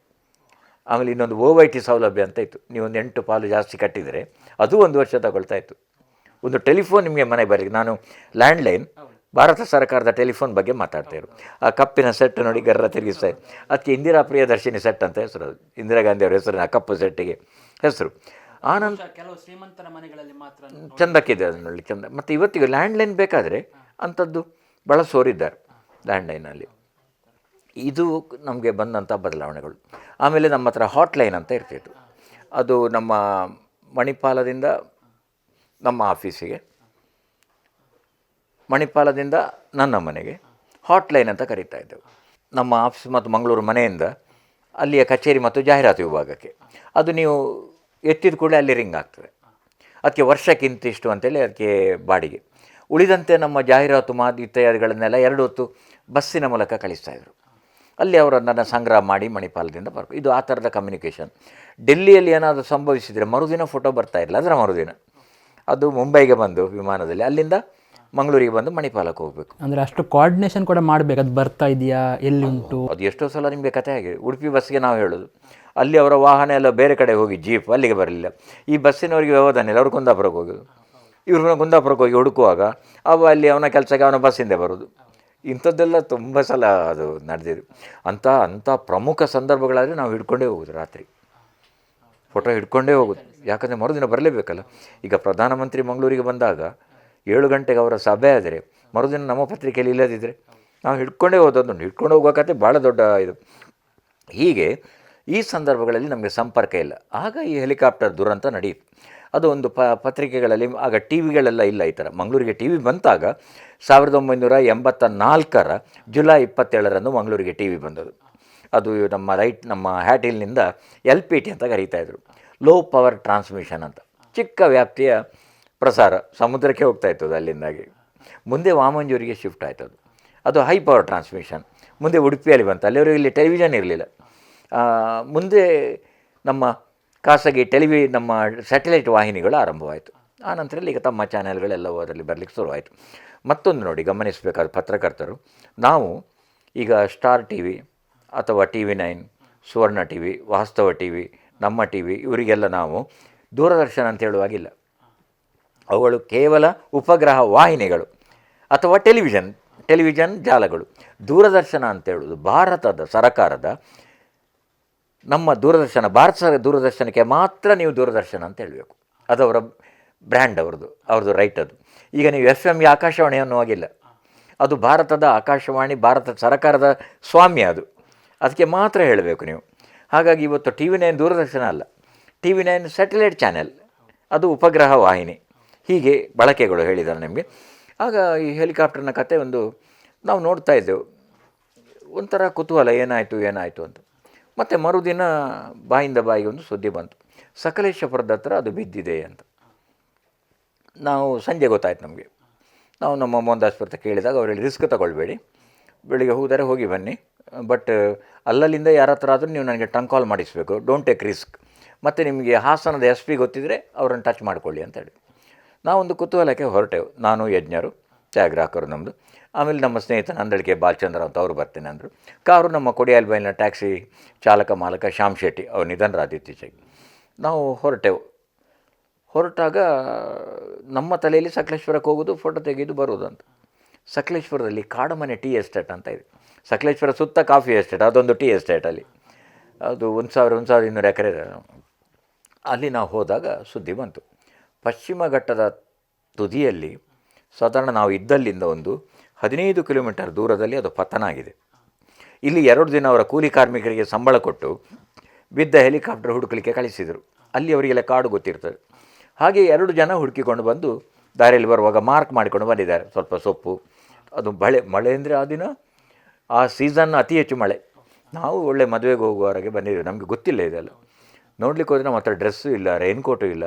ಇವರ ಕ್ಯಾಮರಕ್ಕೆ ನೀರು ಬಿದ್ದರೆ ಅದು ಹಾಳಾಗ್ತದೆ. ಅಲ್ಲಿವರೆಗೆ ಬಂದಾಗ ನಮ್ಮ ಜೊತೆಗೆ ಅಲ್ಲಿ BSFನ 13 ಮಂದಿ ಇದ್ದಾರೆ ಅಲ್ಲಿ. ಅದು ಬಾರ್ಡರ್ ಸೆಕ್ಯೂರಿಟಿ ಫೋರ್ಸ್ನ ವಿಮಾನ, ಗಡಿ ಭದ್ರತಾ ದಳ ಅಂತ ಕರೀತೇವೆ. ಅವರ ಹೆಲಿಕಾಪ್ಟರ್ ಬೆಂಗಳೂರಿನಿಂದ ಹೊಸ ಹೆಲಿಕಾಪ್ಟರನ್ನು 2 ಪೈಲಟ್ಗಳು ನಮ್ಮ ಗೋವಾದ ಮೂಲಕ ಅವರು ಡೆಲ್ಲಿಗೆ ಕೊಂಡೋಗಬೇಕು. ಅವರು ಅಲ್ಲಿಂದ ಹೊರಟಿದ್ದಾರೆ. ಅವರದ್ದು ಸಂಪರ್ಕ ತಪ್ಪಿ ಹೋಗಿದೆ. ಎಲ್ಲಿ ತಪ್ಪಿ, ರಾಡರ್ ಸಂಪರ್ಕ ಅಂತ ಕರಿತೇವೆ. ಅದು HAL, ಅಲ್ಲಿ ಹೊಸ ಹೆಲಿಕಾಪ್ಟರ್ ವಿಮಾನ ತಯಾರಾಗ್ತದೆ ಬೆಂಗಳೂರಿನಲ್ಲಿ, ಹಿಂದೂಸ್ತಾನ್ ಏರೋನಾಟಿಕ್ಸ್ ಲಿಮಿಟೆಡ್ ಅಂತ. ಅಲ್ಲಿಂದ ಬರುವವರು. ಕೊನೆಗೆ ಇಲ್ಲಿ BSFನವರು ಹೇಳಿದರು, ನೀವು ಬಂದಿದ್ದೀರಿ ಹಾಗೂ, ಬಟ್ ನೀವು ಬೆಟರ್ ಯು ಗೋ ಬ್ಯಾಕ್ ಅಂತ ಕಮಾಂಡೆಂಟ್ ಹೇಳಿದರು.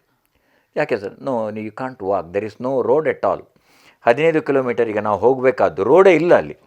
ಆಮೇಲೆ ನೀವು ಹೋಗ್ತಾ ಇರುವಂಥದ್ದು ಎತ್ತರ ಏರ್ತಾ 800 ಅಡಿಗಿಂತಲೂ ಎತ್ತರ, ಸುಮಾರು 1400 ಅಡಿ ಎತ್ತರಕ್ಕೆ ನೀವು ಹೋದರೆ ಒಂದು ಅವಶ್ಯಕ ಸಿಗ್ತದೆ. ಅಲ್ಲಿಂದ ಮತ್ತೆ ಹೋಗಲಿಕ್ಕಿದೆ ನಿಮಗೆ, ಏನು ಮಾಡ್ತೀರಿ? ನೀವು ಧೈರ್ಯ ಕೊಟ್ಟರೆ ಬರ್ತೇವೆ ಸರ್. ಅದಕ್ಕೆ ಅವ್ರು ಒಪ್ಪಿದ್ರು, ಯಾಕಂದರೆ ಅವರಿಗೊಂದು ಕ್ಯಾಮರಾ ದಾಖಲೆ ಆಗ್ತದೆ ನೋಡಿ. ಅದನ್ನು ಕೊನೆಗೆ ದಾರಿ ಅಂದರೆ ಎಂಥ ದಾರಿ ಅದು. ನಾವು ಸ್ವಲ್ಪ ದೂರ ಹೋದ ಕೂಡಲೇ ಒಂದು ದೊಡ್ಡ ಪ್ರಪಾತದ ಹಾಗೆ ಕಾಣ್ತಾ ಉಂಟು ನಮಗೆ, ನೀರು ಬಿದ್ದು. ನಾವು ಅದರ ಬದಿಯಲ್ಲಿ 4 ಕಾಲಲ್ಲಿ ಹೋಗಬೇಕು. 4 ಕಾಲಲ್ಲಿ ಮುಂದೆ ಹೋದಾಗ ಮತ್ತೆ ಮಳೆ. ಎದುರಿನಲ್ಲಿ ಒಂದಿಷ್ಟು ದೊಡ್ಡ ತೋಡು ಹರಿತಾ ಉಂಟು. ನಾವು ಅದನ್ನು ದಾಟಬೇಕು. ಆಗ ನಮ್ಮೊಟ್ಟಿಗಿದ್ದ 2 ಕಾರ್ಮಿಕರು ಏನು ಮಾಡಿದರು, ಸಿಮೆಕೋಲ್ ಅಂತ ಇದೆ ನಿಮಗೆ, ಬಿದಿರಿನ ದೊಡ್ಡ ತುಂಡು, ಅದನ್ನು ಕಡಿದು ಒಬ್ಬರು ಆಚೆ ಒಬ್ಬರು ಈಚೆ ಬದಿ ನಿಂತರು. ನಾವು ಒಬ್ಬೊಬ್ಬರೇ ಅದರಲ್ಲಿ ಜಾಕ್ಸ್ಟೇ ಥರ ಅದನ್ನು ಆಚೆ ಬದಿ ದಾಟಿಕೊಂಡು ಬಂದೆವು. ಮತ್ತು ಮುಂದೆ ಹೋದಾಗ ಎತ್ತರ ಅಂದರೆ ನಿಮ್ಮ ಕಾಲು 2 ಸ್ಟೆಪ್ ಮುಂದೆ ಹೋಗೋದಿಲ್ಲ. ಹಠ ಕಟ್ಟಿ ಮುಂದೆ ಹೋದೆವು ನಾವು. ಮಳೆ ಬರ್ತಾ ಉಂಟು, ಇದ್ದ ಬಟ್ಟೆಯನ್ನೆಲ್ಲ ಕ್ಯಾಮರಕ್ಕೆ ಸುತ್ತಿದೆವು, ಅದಕ್ಕೆ ನೀರು ಹೋಗಬಾರ್ದಲ್ಲ ಯಜ್ಞರ ಕ್ಯಾಮರಕ್ಕೆ. ಮುಂದೆ ಹೋಗ್ತಾ ಇದ್ದಾಗೆ ನಮ್ಮ ಶಾಮಣ್ಣ ಬೊಬ್ಬೆ ಹಿಡಿದ್ರು, ಅಯ್ಯೋ ಅಂತ ಬೊಬ್ಬೆ ಹಿಡಿದ್ರು. ನೋಡುವಾಗ ಅವರು ಬರಿಕಾಲಲ್ಲಿ ಇದ್ದರು, ನಾವೆಲ್ಲರೂ ಬರಿಕಾಲಲ್ಲಿ. ಅವರಿಗೆ ಜಿಗಣೆ ಕಚ್ಚಿದೆ, ಲೀಚ್. ಅದು ಕಚ್ಚಿದರೆ ಇಷ್ಟು ಫುಟ್ಬಾಲ್ನಾಗಿ ಉಪ್ತದೆ, ನೆತ್ತರು ಹೀರಿ ಅವರು ಬೊಬ್ಬೆ ಹಿಡಿದ್ರು. ನಾನಿಲ್ಲಿ ಬದಿಯಲ್ಲಿ ಬದುಕಡೆ ನಿಕ್ಕು ಫಿರ ಬರ್ಪೆ ಅನ್ನ ಮರತಾಡಿಟ್ಟು ಉಂತಾಲೆ ಮುರೇ ಕೊಲ್ಲುವೆ ಅಂತ ಹೇಳಿದ್ರು. ಹಾಗೆ ಹಿಂದೆ ಬರುವ ದಾರಿ ಸುಲಭ ಇಲ್ಲ, ಮಳೆ, ರೋಡ್ ಇಲ್ಲ. ಕೊನೆಗೆ ಅಲ್ಲಿ ಸುತ್ತ ಇತ್ತು ನಮ್ಮ ಕೆಲಸದವರು ಕಾರ್ಮಿಕರು ಅಲ್ಲಿಗೆ 2 ರೌಂಡ್ ಹಾಕಿದರು, ಬೇಲಿ ಹಾಕಿದೆ ಮಾಡಿ ಅವರಿಗೊಂದು ಲಕ್ಷ್ಮಣ ರೇಖೆ ಹಾಕಿದರು, ಇದನ್ನು ದಾಟಬೇಡಿ, ಇಲ್ಲೇ ಇರಿ ನೀವು ಅಂತೇಳಿ. ಮರದಡಿ ಅವರನ್ನು ಕೂತ್ಕೊಳಿಸಿ ನಾವು ಮುಂದೆ ಹೋದೆವು. ಮುಂದೆ ಹೋದರೆ ಮತ್ತೆ 2 ಕಡೆ ಇದೆ, ಎತ್ತರ, ತಗ್ಗು, ಆಮೇಲೆ ತೋಡು, ಮತ್ತು ಕೆಲವು ಕಡೆ ಬಂಡೆ. 4 ಕಾಲಲ್ಲಿ ನಡಿಬೇಕು ನೀವು. ಅವರ ಕ್ಯಾಮರಾವನ್ನು ಒಬ್ಬರಿಗೂ ರಿಲೇ ಮಾಡಿ ಸ್ವಲ್ಪ ದಾಟಿ ಒಂದು 2-3 ಕಿಲೋಮೀಟ್ರ್ ಹೋದಾಗ ಸಡನ್ನು ಎಲ್ಲರದ್ದು ಬೊಬ್ಬೆ. ಅಯ್ಯೋ ಅಂತ. ಎದುರಲ್ಲಿ ಯಾರೂ ಕಾಣ್ತಾ ಇಲ್ಲ. ಆ ಹಿಮದ ಮಣ್ಣು ಇದೆಯಲ್ಲ, ಮಂಜು ಮುಸುಕಿ ಎದುರಿನಲ್ಲಿ ಯಾರೂ ಕಾಣ್ತಾ ಇಲ್ಲ. ಎಲ್ಲ ಫೋಟೋಗ್ರಾಫಿ ಇದೆ ಅಂತ ನನಗೆ ಕೊಡ್ತೇನೆ. ಎದುರು ಏನೂ ಕಾಣ್ತಾ ಇಲ್ಲ. ಅಂದರೆ ಹಿಮ ಆ ಥರ ಆವರಿಸ್ಕೊಂಡು ಬಿಟ್ಟಿದೆ. ಕಮಾಂಡೆಂಟ್ ಶೌಟ್ ಮಾಡಿದರು, ಯಾರು ಅದೆಲ್ಲ ಹಿಂದಿಯಲ್ಲಿ ಅಥವಾ ಇಂಗ್ಲೀಷಲ್ಲಿ ಹೇಳ್ತಾ ಇದ್ರು ಅವರು, ಯಾರು ಇದ್ದಲ್ಲಿಂದ ಒಂದು ಚೂರ ಕದಲಬೇಡಿ, it will clear by 2 or 3 minutes ಅಂತ ಹೇಳಿದರು. ಹಾಗೆ 2 ನಿಮಿಷದಲ್ಲಿ ಕ್ಲಿಯರ್. ನೋಡುವಾಗ ನಮ್ಮ ಒಟ್ಟಿಗಿದ್ದಾರೆ. ಅವ್ರಿಗೆ ಹೇಳಿದರು, ಒಬ್ಬರು ಕೈ ಹಿಡ್ಕೊಳ್ಬೇಕು ಇನ್ನು ಮೇಲೆ. ನಾವು 4, ಅವರು 13, ಒಟ್ಟು 18, ಅವರಿಬ್ಬರು 18, ಒಬ್ರಿಗೊಬ್ಬರು ಕೈ ಹಿಡ್ಕೊಳ್ಬೇಕು. ಅಂದರೆ ಒಬ್ಬರ ಕೈ ಒಬ್ಬರು ಹಿಡ್ಕೊಂಡು ನಾವು ಮುಂದೆ ಸಾಕು. ಇದು ದೊಡ್ಡ ಕಥೆ ಇದೆ, ಇರಲಿ. ಕೊನೆಗೆ ನಾವು ಸ್ಪಾಟಿಗೆ ಮುಟ್ಟುವಾಗ ಅಲ್ಲಿ ಅವರು ಕೆಲಸದವರು, ಅವರ ಎಸ್ಟೇಟ್ ಕಾರ್ಮಿಕರು ಬೊಬ್ಬೆ ಹಿಡಿದ್ರು. ಸರ್ ಅಂತ ಬೊಬ್ಬೆ. ನೋಡುವಾಗ ಅಲ್ಲಿ ಒಂದು ಕಳೆಬರ ಇದೆ. ಕಳೆಬರ ನಿದ್ದೆ ಮಾಡಿದ ಥರ ಇದೆ. ಅಂದರೆ ಮೇಲೆ ಮೈನಸ್ನ ಹತ್ರ ಬರ್ತಾಯಿದೆ ಟೆಂಪರೇಚರ್. ಅಲ್ಲಿಂದ ಮುಂದೆ ಹೆಲಿಕಾಪ್ಟರ್ ಕ್ರ್ಯಾಶ್ ಆದ ಎಲ್ಲ ಭಾಗಗಳಿದೆ. ಅದರ ಒಳಗೆ ಒಬ್ಬರಿದ್ದಾರೆ ಪೈಲಟ್. ಈಚಿಂದ ಅವರ ನೀರಿನ ಬಾಟ್ಲ್, ಚಿಪ್ಸ್ ಇತ್ಯಾದಿ ಎಲ್ಲ ಬಿತ್ಕೊಂಡಿದೆ. ಇದು ಕತೆ. ಕೊನೆಗೆ ಅಲ್ಲಿದ್ದು ಫೋಟೋಗ್ರಾಫ್ ಎಲ್ಲ ತೆಗೀತು. ಅವರಿಗೂ ಇದೇ ದಾಖಲೆ ಆಯಿತು ಮುಂದೆ. ಇವತ್ತಿಗೂ BSFನಲ್ಲಿ ಈ ದುರಂತದ ಫೋಟೋಗ್ರಾಫ್ ನಮ್ಮ ಯಜ್ಞರು ತೆಗೆದ ಫೋಟೋಗ್ರಾಫ್ಸ್ ಅಲ್ಲಿ ದಾಖಲೆ. ಈ ಉತ್ತರ ಈಶಾನ್ಯ ಭಾರತದಲ್ಲಿ ಅಲ್ಲಿ ಇದು ಸಾಮಾನ್ಯ. ಹೆಲಿಕಾಪ್ಟರ್ ಪತನ, ಇಬ್ಬರದು ಅದೆಲ್ಲ ಬರ್ತಾಯಿದೆ. ನಮ್ಮಲ್ಲಿ ಹಾಗೆಲ್ಲ ನಡೆದದ್ದಿಲ್ಲ. ಕೊನೆಗೆ ನಮಗೆ ಕತೆ ಗೊತ್ತಾಯಿತು. ಇಬ್ಬರು ಹೊಸ ಹೆಲಿಕಾಪ್ಟ್ರನ್ನು ಅವರು ಗೋವಾ ಮೂಲಕ ಅವರು ಡಿಲ್ಲಿಗೆ ಕೊಂಡೋಗಬೇಕು. ಗೋವಾದಲ್ಲಿ ರೀಫ್ಯೂಯಲಿಂಗ್. ಇಲ್ಲಿ ಮೇಲೆ ಹೋದಾಗ ಅವರಿಗೆ ವಿಸಿಬಿಲಿಟಿ ತಪ್ಪಿತು ಮಳೆಗೆ. ಶಿಖರಕ್ಕೆ ಬಡಿದು ಅದು ಕೊಲ್ಯಾಪ್ಸ್ ಆಗಿ ಕೆಳಗೆ ಬಿತ್ತು. ಅದರಲ್ಲಿ ಅವರಿಬ್ಬರು ಪತನಗೊಂಡಿದ್ದಾರೆ. ನಂತರ ಅಲ್ಲಿಂದ ನಮ್ಮೊಟ್ಟಿಗೆ ಅವರು ಹೇಳಿ, ನೀವು ಇನ್ನು ಹೋಗಿ, ನಿಮಗೆ 3 ಜನ ಕೊಡ್ತೇನೆ ನಾನಂತ. ಅವರ 3 ಜನ ಒಬ್ಬ ಕಾರ್ಮಿಕರಿದ್ದಾರೆ, ದಾರಿ ಅವರನ್ನು ಕೊಟ್ಟರು. ಹೇಗೆ ಹೋದೆವು ಹಾಗೆ ಹಿಂದೆ ಬಂದೆವು. ಅಂದರೆ ತೊರೆ, 4 ಕಾಲು, ಬೆಟ್ಟ, ನದಿ ಬದಿ, ಬಂಡೆ ಎಲ್ಲ ಆಗಿ ಲಕ್ಷ್ಮಣ ರೇಖೆಯಲ್ಲಿ ನಮ್ಮ ಶಾಮಣ್ಣ ಕೂತಿದ್ದಾರೆ ಕೈ ಮುಗಿದುಕೊಂಡು. 4 ತಾಸೇನೋ ಕೂತಿದ್ದಾರೆ ಪುಣ್ಯಾತ್ಮ. ಅಲ್ಲಾಡಲಿಲ್ಲ ಅವರು. ಅಲ್ಲಿಂದ ಅವರನ್ನು ಕರ್ಕೊಂಡು ಬಂದು ಮತ್ತೆ ಡ್ರೈವ್ ಮಾಡಬೇಕಲ್ಲ. ನಂತರ ನಾವು ಪುತ್ತೂರಿಂದ ಸ್ವಲ್ಪ ಹಿಂದೆ ಒಂದು ಕಡೆ ಹಸಿವೆಯಲ್ಲಿ ಲೋಕ ಕಾಣೋದಿಲ್ಲ, ದುರಂತ ನಡೆದದ್ದು ಹೌದು. ಅಲ್ಲಿ ಹೋಟೆಲಲ್ಲಿ ಏನೂ ಇಲ್ಲ 5 ಗಂಟೆಗೆ. ಆಮೇಲೆ 2 ಹೋಳಿಗೆ ತಿಂದು ಅಲ್ಲಿ ಅವರಿಗೆ ಮಣಿಪಾಲಕ್ಕೊಂದು ಕಾಲ್ ಮಾಡಿ, ನಮ್ಮ ಪರಿಚಯದವರು. ವಿಷಯ ಅಂದರೆ ಆ ಇಬ್ಬರು ಹೆಲಿಕಾಪ್ಟರ್ನಲ್ಲಿ ದುರಂತಗೊಂಡವರಲ್ಲಿ ಒಬ್ಬರು ಪಂಜಾಬಿನವರು, ಇನ್ನೊಬ್ಬರು ಬಿಹಾರ್ನವರು. ಪಂಜಾಬಿನ ಪೈಲಟಿಗೆ 1 ವಾರ ಕಳೆದು ಮದುವೆ ಫಿಕ್ಸ್ ಆಗಿತ್ತು. ನೋಡಿ, ಒಂದು ನಮ್ಮ ದೇಶ ಆಳುವ, ನಮ್ಮ ದೇಶ ರಕ್ಷಣೆ ಮಾಡುವ ಸೈನಿಕರ ಕತೆ ನೋಡಿ. ಇವತ್ತು ಸಿಯಾಚಿನ್ ಅಂತೇಳಿ ನಮ್ಮ ಯೋಧರಿಗೆ ನಿಜಕ್ಕಾದ್ರೆ ಅವರಿಗೆ ನಾವು ನಿರಂತರ, ಅವರಿಗೂ ರೈತರಿಗೂ ನಾವು ಕೃತಜ್ಞರಾಗಿರಲೇಬೇಕು. ಇಂಥ ನಮ್ಮ ರಕ್ಷಣೆ ಮಾಡುವವರೇ ಅವರು. ಆಮೇಲೆ ನಾವು ಮಣಿಪಾಲಕ್ಕೆ ಹೋದೆವು. ಮಣಿಪಾಲಕ್ಕೆ ಮುಟ್ಟುವಾಗ 11 ಗಂಟೆ ರಾತ್ರಿ. ದೊಡ್ಡ ಬಾಸ್ ಇವರೆಲ್ಲ ಕೂತಿದ್ದಾರೆ. ಯಜ್ಞರು ಫೋಟೋ ಡೆವಲಪ್ ಮಾಡಿಕೊಡಿ, ಇನ್ನೂ 1 ಗಂಟೆ ಬೇಕು ಫೋಟೋ. ಅಷ್ಟೊತ್ತಿಗೆ ನಾವು ಬರೀಲಿಕ್ಕೆ ಆರಂಭ. ಮರುದಿನ ಉದಯವಾಣಿಯಲ್ಲಿ ಪ್ರಥಮ ಪುಟದಲ್ಲಿ ಬಂತು 7-8 ಫೋಟೋ, ನನ್ನ ಫೋಟೋ ಕೂಡ ಒಟ್ಟಿಗೆ. ಮತ್ತು ಸುಮಾರು ಒಂದು 15,000 ಎಕ್ಸ್ಟ್ರಾ ಕಾಪಿ ಪ್ರಿಂಟ್ ಮಾಡಿದರು ನಮ್ಮ ಸರ್ಕ್ಯುಲೇಷನ್ ಅವರು. ಅದರಿಂದ ನಮಗೆ ತುಂಬ ಪ್ರಶಸ್ತಿ ಪುರಸ್ಕಾರ ಎಲ್ಲ ಬಂದು. ಇವತ್ತಿಗೂ ನನ್ನ ಹತ್ರ ಜನ, ಇಷ್ಟು ವರ್ಷ ಆಯಿತು, 22, 32, 38 ವರ್ಷ ಆಯಿತು, ಎಲ್ಲೂ ಹೋಗಿ ಬಂದಲ್ಲಿ ಇದನ್ನೇ ಕೇಳ್ತಾರೆ ಜನ. ಇದು ನಮ್ಮ ಬದುಕಿನ 36 ವರ್ಷ ಆಯಿತು, 1986ರಲ್ಲಿ. ಇದು ಒಬ್ಬ ವೃತ್ತಿ ಜೀವನದಲ್ಲಿ ಸಿಗುವಂಥ ಒಂದು, ಇದರಲ್ಲಿ ಸಂತೋಷ ಇರಲಿಲ್ಲ, ಯಾಕಂದರೆ ಇದು ಸಂತೋಷದ ಸಂದರ್ಭ ಆಗಿರಲಿಲ್ಲ. ಆದರೆ ವೃತ್ತಿಪರತೆಯ ಒಂದು ಕ್ಷಣದ ತೃಪ್ತಿ, ಕೇವಲ 1 ಕ್ಷಣ. ಮತ್ತು ಆ ನೋವು, ಇಬ್ಬರ ದುರಂತ. ಇಲ್ಲಿ 2 ವಿಚಾರಗಳಿರ್ತವೆ. ಒಂದು ವೃತ್ತಿ ಧರ್ಮ, ಒಂದು ನಮ್ಮ ವ್ಯಕ್ತಿ ಧರ್ಮ. ಈ ವೃತ್ತಿ ಧರ್ಮದ ನಡುವೆ ವ್ಯಕ್ತಿ ಧರ್ಮ ಕೌಂಟ್ ಆಗೋದಿಲ್ಲ. ವೃತ್ತಿ ಧರ್ಮ ಕಳೆದ ಮೇಲೆ ನಿಮ್ಮ ವ್ಯಕ್ತಿ ಧರ್ಮ ಕೌಂಟ್ ಆಗಬೇಕು. ಅಂದರೆ ಪತ್ರಿಕೋದ್ಯಮದ ಅಥವಾ ಪತ್ರಿಕಾರಂಗದಿದ್ದವರಿಗೆ ಇದು ಕಾಮನ್ ಅಂತ ಅಂದ್ಕೊಳ್ತೇವೆ. ಅಂದರೆ ಕೆಲವೊಮ್ಮೆ ಸಾಧನೆ ಅಂದ್ಕೊಳ್ತೇವೆ, ಆದರೆ ಅದು ಸಾಧನೆ ಆಗಿರೋದಿಲ್ಲ. ಯಾರ್ದೋ ಒಬ್ಬರದು ಬೇಸರವೋ ದುಃಖವೋ ನಾವು ವರದಿ ಮಾಡಬೇಕಾಗಿರುತ್ತೆ. ಅದು ನಮ್ಮ ಪಾಲಿಗೆ ಸಿಕ್ಕಿತಲ್ಲ ಎನ್ನುವಂಥದ್ದು. ತಾವು ಇಷ್ಟು ಮಂದಿ ಸಂದರ್ಶನ ಮಾಡಿದ್ದೀರಿ, ತಮ್ಮದು ನಿಮ್ಮ ಮಾತಾಗಲಿ ಭಾಳ ಸೌಜನ್ಯದ ನೀವು ಅನೇಕ ಮಂದಿ ನಿಮ್ಮ ಹತ್ರ ಸಂದರ್ಶನಕ್ಕೆ ಬಂದಿರ್ಬೋದು. ಒಂದು ಯೋಚನೆ, ಒಬ್ಬ ಪತ್ರಕರ್ತ ಒಂದು ನೀರಲ್ಲಿ ಮುಳುಗಿ 5 ಸಾವಿನ ವರದಿಗೆ ಹೋಗ್ತಾನೆ. ಕಳೆಬರವನ್ನು ಜೀವರಕ್ಷಕರು ಹೊರಗೆ ತರ್ತಾರೆ. ಒಂದು ಕಳೆಬರ ಅವನ ಬಂಧುವಿನದ್ದಾಗಿದ್ದಿದ್ರೆ ಗೊತ್ತಿರೋದಿಲ್ಲ ಅವನಿಗೆ, ನೋಡಿದ ಮೇಲೆ ಹಾಗೆಂತ ವರದಿಗೆ ಹೋದವ ಬಿಟ್ಟು ಬರಲಿಕ್ಕಾಗ್ತದೆ ನನ್ನ ಬಂಧು ಅಂತ? ವರದಿ ಕೊಡಲೇಬೇಕು ಅವನು. ಯಾಕಂದರೆ ನಿನ್ನ ಪತ್ರಿಕೆಯವರು ನಿಮ್ಮದು ಇನ್ನೊಬ್ಬ ವರದಿಗಾರನನ್ನು ಕಳಿಸ್ಲಿಕ್ಕೆ ಆಗೋದಿಲ್ಲ ಅಲ್ಲಿಗೆ. ವರದಿ ಕೊಟ್ಟು ಮತ್ತೆ ಆತನ ವ್ಯಕ್ತಿ ಧರ್ಮವನ್ನು ಆತ ನೋಡಬೇಕು. ರಾಮಾಯಣದಲ್ಲಿ ನಾನು ನೀವು ಕೇಳಿದ್ರಾಗ ಯಕ್ಷಗಾನ ಮಾಡಿ ತಾಳ ಮಧ್ಯದಲ್ಲಿ ತುಂಬ ಅರ್ಥ ಹೇಳಿದನು. ಅಲ್ಲಿ ಸೀತೆಯನ್ನು ಕಾಡಿಗೆ ಕಳಿಸುವ ಪ್ರಸಂಗ ಬರ್ತದೆ. ಲಕ್ಷ್ಮಣ ನಾನು ಕರೆದು ನೀನು ಈ ಥರ ಅಲ್ಲಿ ಬಿಟ್ಟು ಬರಬೇಕು, ಅವಳಿಗೆ ಹೇಳಬಾರ್ದು, ಇದು ಕತೆ ಅಂತೇಳಿ ಹೇಳ್ತಾನೆ. ಆಗ ಲಕ್ಷ್ಮಣ ಕೇಳ್ತಾನೆ, ಅಣ್ಣ ಇದು ಸರಿಯಾ ಅಂತ ಕೇಳ್ತಾನೆ. ಆಗ ಅವನು ಹೇಳ್ತಾನೆ, ನನ್ನ ಹತ್ರ 2 ಕರ್ತವ್ಯ ಇದೆ. ಒಂದು ಸೀತಾರಾಮನಾಗಿ ಸೀತೆಯ ರಕ್ಷಣೆ ಕರ್ತವ್ಯ, ರಾಜಾರಾಮನಾಗಿ ನನ್ನ ಪ್ರಜೆಗಳ ರಕ್ಷಣೆಯ ಕರ್ತವ್ಯ. ನನಗೆ ಇಲ್ಲಿ ಸೀತಾರಾಮ ಮುಖ್ಯ ಅಲ್ಲ, ಪ್ರಜೆಗಳಿಗೆ ನ್ಯಾಯ ಕೊಡುವ ರಾಜಾರಾಮ ಮುಖ್ಯ ನಾನು ಅಂತಾನೆ. ಈಗ ಇದು ಎಷ್ಟು ಸರಿಯಲ್ಲೋ ಅಂಥದ್ದು ಸಾಕಷ್ಟು ಜಿಜ್ಞಾಸೆಗಳಾಗಿವೆ. ಆದರೆ ಅವ ಹೇಳಿದ ಮಾತು ನೋಡಿ, ಇದು ನಮಗೆ ಅನ್ವಯ ಆಗ್ತದೆ. ವೃತ್ತಿ ಧರ್ಮಕ್ಕೂ ವ್ಯಕ್ತಿ ಧರ್ಮಕ್ಕೂ ಇದು ಪತ್ರಕರ್ತನಲ್ಲಿರುವಂಥ ಒಂದು ಬದ್ಧತೆ. ಅದನ್ನು ವೃತ್ತಿಗೆ ಎಂದೂ ನಾನು 2 ಬಗೆದನು ಅಲ್ಲ. ನನ್ನದೊಂದು ಪಾಲಿಸಿ ಇದೆ. ನಾನು ಬೇರೆಯವರು ಎಷ್ಟು ಅನುಷ್ಠಾನ ಯಾವ ಕೆಲಸ ಮಾಡ್ತೀರಿ ಅದರಲ್ಲಿ 100% ನಿಮ್ಮನ್ನು ತೊಡಗಿಸ್ಕೊಳ್ಬೇಕು. ಅದು ಸಂಪೂರ್ಣ ನೀವು ಅದಕ್ಕೆ ನಿಮ್ಮ ನ್ಯಾಯ ಕೊಡಬೇಕು, ಇಲ್ಲವಾದರೆ ವೃತ್ತಿ ಬಿಡಬೇಕು. ಆ ಕಾರಣಕ್ಕಾಗಿ ಹೀಗಾಗಿ ನಾನು ತುಂಬ ಸಂತೋಷ. ಇಲ್ಲದಿದ್ದರೆ ಇವತ್ತು ನೋಡಿ, ಅಧಿಕಾರ ಇಂದಿರಾ ಗಾಂಧಿ ಇರುವಾಗ ಹೇಳ್ತೇನೆ, ಅಧಿಕಾರ just like riding a tiger ಅಂತ. ಒಂದು ಅಧಿಕಾರ ಎನ್ನುವುದು ಹುಲಿಯ ಸವಾರಿ ಮಾಡಿದಾಗೆ. The moment you get down the tiger will hit you ಅಂತ. ನೀವು ಇಳಿದು ಕೂಡಲೇ ಬೇರೆಯವರಲ್ಲ, ಹುಲಿಯೇ ನಿಮ್ಮನ್ನು ತಿಂತದ್ದು. ದಾರಿಯಲ್ಲಿ ಹುಲಿ ಹತ್ರ ಹೋಗುವಾಗ ಎಲ್ಲರೂ ನಮಸ್ಕಾರ, ಗುಡ್ ಮಾರ್ನಿಂಗ್, ಎಂಚೊಲ್ಲರು ದಾನೆ, ಅದು ನನಗೆಲ್ಲ ಹುಲಿಗೆ. ಇದು ನನಗೆ ನನ್ನ ತಂದೆ ಹೇಳ್ತಿದ್ದ ಕತೆ. ತಂದೆ ಹೇಳಿದ ಮೇಲೆ ಹೋದ್ರು ಅವರು. ಎದುರಲ್ಲಿ ತಂದೆ ಎಲ್ಲ ಮಾತಾಡುವಾಗ ತಾಯಿ ಅಂದರೆ ಮಧ್ಯಪ್ರವೇಶ ಮಾಡೋದಿಲ್ಲ ಹಳ್ಳಿಯಲ್ಲೆಲ್ಲ.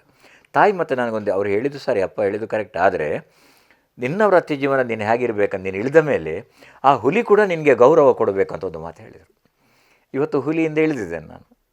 ಆದರೆ ಇವತ್ತು ಈ ಮಾಧ್ಯಮದವರು ನೀವು ನನಗೆ ಗೌರವ ಕೊಡ್ತೀರಿ ಅಂತಾದರೆ ಇದಕ್ಕಿಂತ ದೊಡ್ಡ ಜೀವನದ ನನ್ನ ತಾಯಿಯ ಮಾತು ಇವತ್ತು ಸತ್ಯ ಆಯಿತು ಅಂತ ಭಾವಿಸ್ತೇನೆ ನಾನು. ಇಡೀ ಸಮಾಜ ನಿಮ್ಮನ್ನು ಗೌರವಿಸ್ತದೆ, ಅದರಲ್ಲಿ ಯಾವ ಸಂಶಯ ಯಾರಿಗೂ ಇಲ್ಲ. ಅದರಲ್ಲೂ ಆಶ್ಚರ್ಯ ಯಾಕಂತ ಹೇಳಿದರೆ, ನೀವು ಸಾಮಾನ್ಯ ಪತ್ರಕರ್ತ ಹೇಳಿದಾಗ ಬೇರೆಯವರಿಗೆ ನಾವು ಅನಿವಾರ್ಯವಾಗಿ ಟೀಕೆ ಮಾಡಬೇಕು ಅಥವಾ ವಿರೋಧ ಮಾತಾಡಬೇಕು ಅಥವಾ ಅವರ ತಪ್ಪುಗಳನ್ನು ಎತ್ತಿ ತೋರಿಸಬೇಕು. ಇಷ್ಟೆಲ್ಲ ಮಾಡಿ ನಿಮಗೆ ಇಷ್ಟು ಪ್ರೀತಿ ಸಿಗ್ತಾ ಉಂಟಲ್ಲ ಸರ್, ಅದು ಹೇಗೆ ಸಾಧ್ಯ ಆಗ್ತಾ ಉಂಟು? ಹಾಗೆಂತ ನಾನು ಎಲ್ಲರನ್ನೂ ಹೊಗಳಿಕೊಂಡೇ ಬರೀಲಿಲ್ಲ. ಟೀಕೆ ಮಾಡುವಲ್ಲೆಲ್ಲ ಟೀಕೆ ಮಾಡಿದ್ದೇನೆ, ವ್ಯವಸ್ಥೆಯನ್ನು ಮಾಡಿದ್ದೇನೆ, ಆಮೇಲೆ ರಾಜಕೀಯ ವ್ಯವಸ್ಥೆಯನ್ನು ಮಾಡಿದೆ, ಆಡಳಿತ ಎಲ್ಲವನ್ನು ಟೀಕೆ ಮಾಡ್ತಲೇ ಇದ್ದವನು ನಾನು. ಆದರೆ ಆ ಟೀಕೆಯಲ್ಲಿ ಎಲ್ಲವೂ ಸಾರ ಇತ್ತು, ಆ ಟೀಕೆಗೆ ಎಲ್ಲವೂ ಆಧಾರ ಇತ್ತು. ಅದಕ್ಕೆ ಪುಟ್ಟ ಉದಾಹರಣೆಗೆ ನಿಮಗೆ ಗೊತ್ತಿರ್ಬೋದು, ಮಾಧ್ಯಮದಲ್ಲಿ ಸ್ವಲ್ಪ ಕೋಪಲ್ಲೇ ಇತ್ತು. ನಮ್ಮ ನವೀನಿಗೆಲ್ಲ ಗೊತ್ತದ್ದು, ನಮ್ಮ ಶೂಟಿಂಗ್ ಎಲ್ಲ ಹೋದಾಗ ಒಮ್ಮೊಮ್ಮೆ ಕೋಪ ಇತ್ತು ಒಂದು ಕ್ಷಣಕ್ಕೆ. ಮತ್ತೆ ಅದನ್ನು ಸರಿ ಮಾಡಿಕೊಳ್ತಾ ಇದ್ದೆ, ತಿದ್ದಿಕೊಳ್ತಾ ಇದ್ದೆ. ಅವರು ನಿಮ್ಮೆಲ್ಲ ತಂಡಕ್ಕೂ ಗೊತ್ತಿದೆ. ಆದರೆ ಅದು ಸಕಾರಣ ಇತ್ತು ಅಲ್ಲಿಗೆ. ನನಗೆ ಅಂದರೆ ಸಮಯಕ್ಕೆ ಸರಿಯಾಗಿ ಆಗಬೇಕು, ಆಮೇಲೆ ಪ್ರತಿಯೊಂದು ಕೂಡ ಅಚ್ಚುಕಟ್ಟು ಹೀಗೆಲ್ಲ ಇರ್ತಿತ್ತು. ಕೆಲವು ಅನಿವಾರ್ಯ ತೊಂದರೆಗಳನ್ನು ಸಹಿಸ್ಕೊಳ್ಬೇಕು ನಾವು. ಅದು ನನಗೆ ಮತ್ತೆ ಮನವರಿಕೆ ಆಯಿತು. ಆದರೆ ಇಲ್ಲಿ ತಾವು ಹೇಳಿದ ಹಾಗೆ ಆ ವ್ಯಕ್ತಿ ಧರ್ಮದ ಸಂದರ್ಭದಲ್ಲಿ ಇದೆಲ್ಲವನ್ನು ಕೂಡ ನಾವು ಸರಿಯಾಗಿ ಅನುಕರಣೆ ಮಾಡ್ತಾ ಬರಬೇಕು. ಈಗ ನಾನು ಟೀಕೆ ಮಾಡಿದವರೆಲ್ಲ ನನಗೆ ಮುಂದೆ ಎಂದೂ ನನ್ನನ್ನು ದೂರಿದವರಲ್ಲ. ಅದು ವ್ಯಕ್ತಿಗತ ಆಗಿರಲಿಲ್ಲ, ಅದು ಸಮಾಜಮುಖಿಯಾಗಿತ್ತು.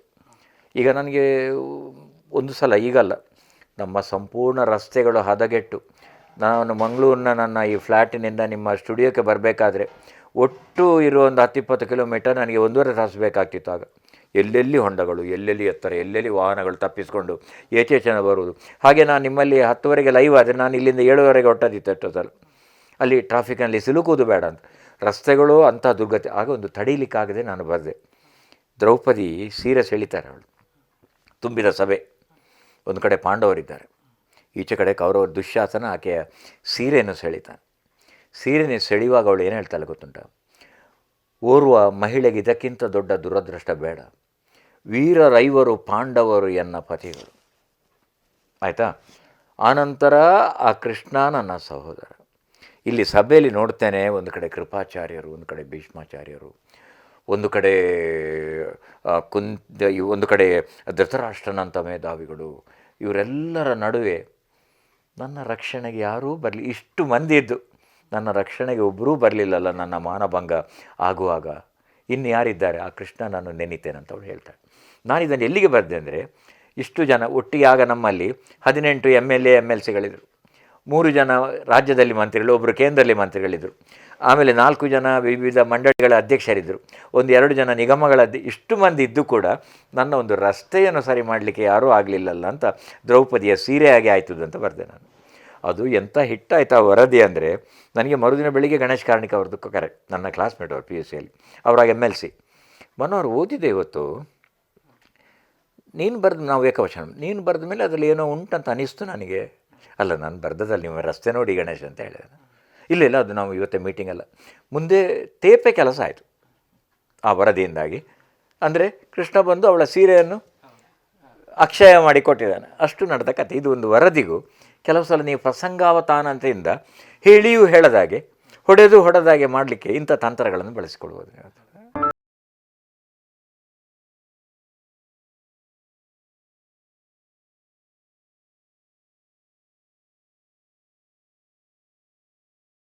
ಆದರೆ ಈಗಿನ ಒಂದು ವ್ಯವಸ್ಥೆ ಅಲ್ಲ ಸರ್, ಬಹುಶಃ ಜೋರಾಗಿ ಮಾತಾಡಿದರೆ, ವಿರುದ್ಧ ಮಾತಾಡಿದರೆ, ಅವರನ್ನು ಒಂದು ಖಂಡ ತುಂಡವಾಗಿ ಮಾತಾಡಿದ್ರಲ್ಲ, ಅದೇ ಒಂದು ಪತ್ರಿಕೋದ್ಯಮ ಅಥವಾ ಅದೇ ಒಂದು ಸ್ಟಾರ್ ಇಮೇಜ್ ತರತ್ತೆ ಅಂತ ಅಂದ್ಕೊಳ್ಳಲಾಗ್ತಾ ಉಂಟು. ಸೊ ನಿಮ್ಮ ಟೈಮಲ್ಲಿ ನೀವು ಅವರಿಗೆ ಹೊಡೆದ್ರೂ ಕೂಡ ಅದು ಗೊತ್ತಾಗದ ರೀತಿಯಲ್ಲಿ ಅಭಿವೃದ್ಧಿ ಆಗುವ ರೀತಿಯಲ್ಲಿ ನೀವು ಅದನ್ನು ವರದಿ ಬರೀತಾ ಇದ್ರಿ. ಸೊ ಯಾವುದು ನಿಮ್ಮ ಪ್ರಕಾರ ಕರೆಕ್ಟ್ ಅಂತ ಅನಿಸ್ತು? ಈಗ ವೃತ್ತಿ ಜೀವನದಲ್ಲಿ ಇನ್ನೊಬ್ಬರಿಗೆ ಹೊಡೆದು ಬೈದು ನೀವೇನು ಮಾಡುವಾಗಿಲ್ಲ. ಈಗ ನೀವು ಉದಾಹರಣೆಗೆ ಕೆಲವರು ಬರೀಲಿಕ್ಕೆ ಆರಂಭ ಮಾಡಿದರು ಮುಂದಿನ ಹಂತದಲ್ಲಿ, ಆ ದಪ್ಪ ಚರ್ಮದ ಅಧಿಕಾರಿಗೆ ಕಿವಿ ಕೇಳಿಸುವುದಿಲ್ಲವೇ ಅಂತ ಬರೆದರು. ಅಧಿಕಾರಿ ಓದಿದ, ದಪ್ಪ ಚರ್ಮ ಅಂತ ಹೇಳಿಬಿಟ್ಟಿದ್ರೆ ಇನ್ನೇನು ಮಾಡಲಿಕ್ಕೆ ಉಂಟ, ದಪ್ಪ ಚರ್ಮ ಹಾಕೊಂಡು ಕೂತುಬಿಟ್ಟ. ನೀವು ಬೈಗಳ ಪರಾಕಾಷ್ಠೆ ಕೊಟ್ಟರೆ ಮುಗೀತು. ಈ ಮಕ್ಕಳಿಗೆ ಹೊಡಿತೇನಂತ ಮಾತ್ರ ಹೇಳಬೇಕು.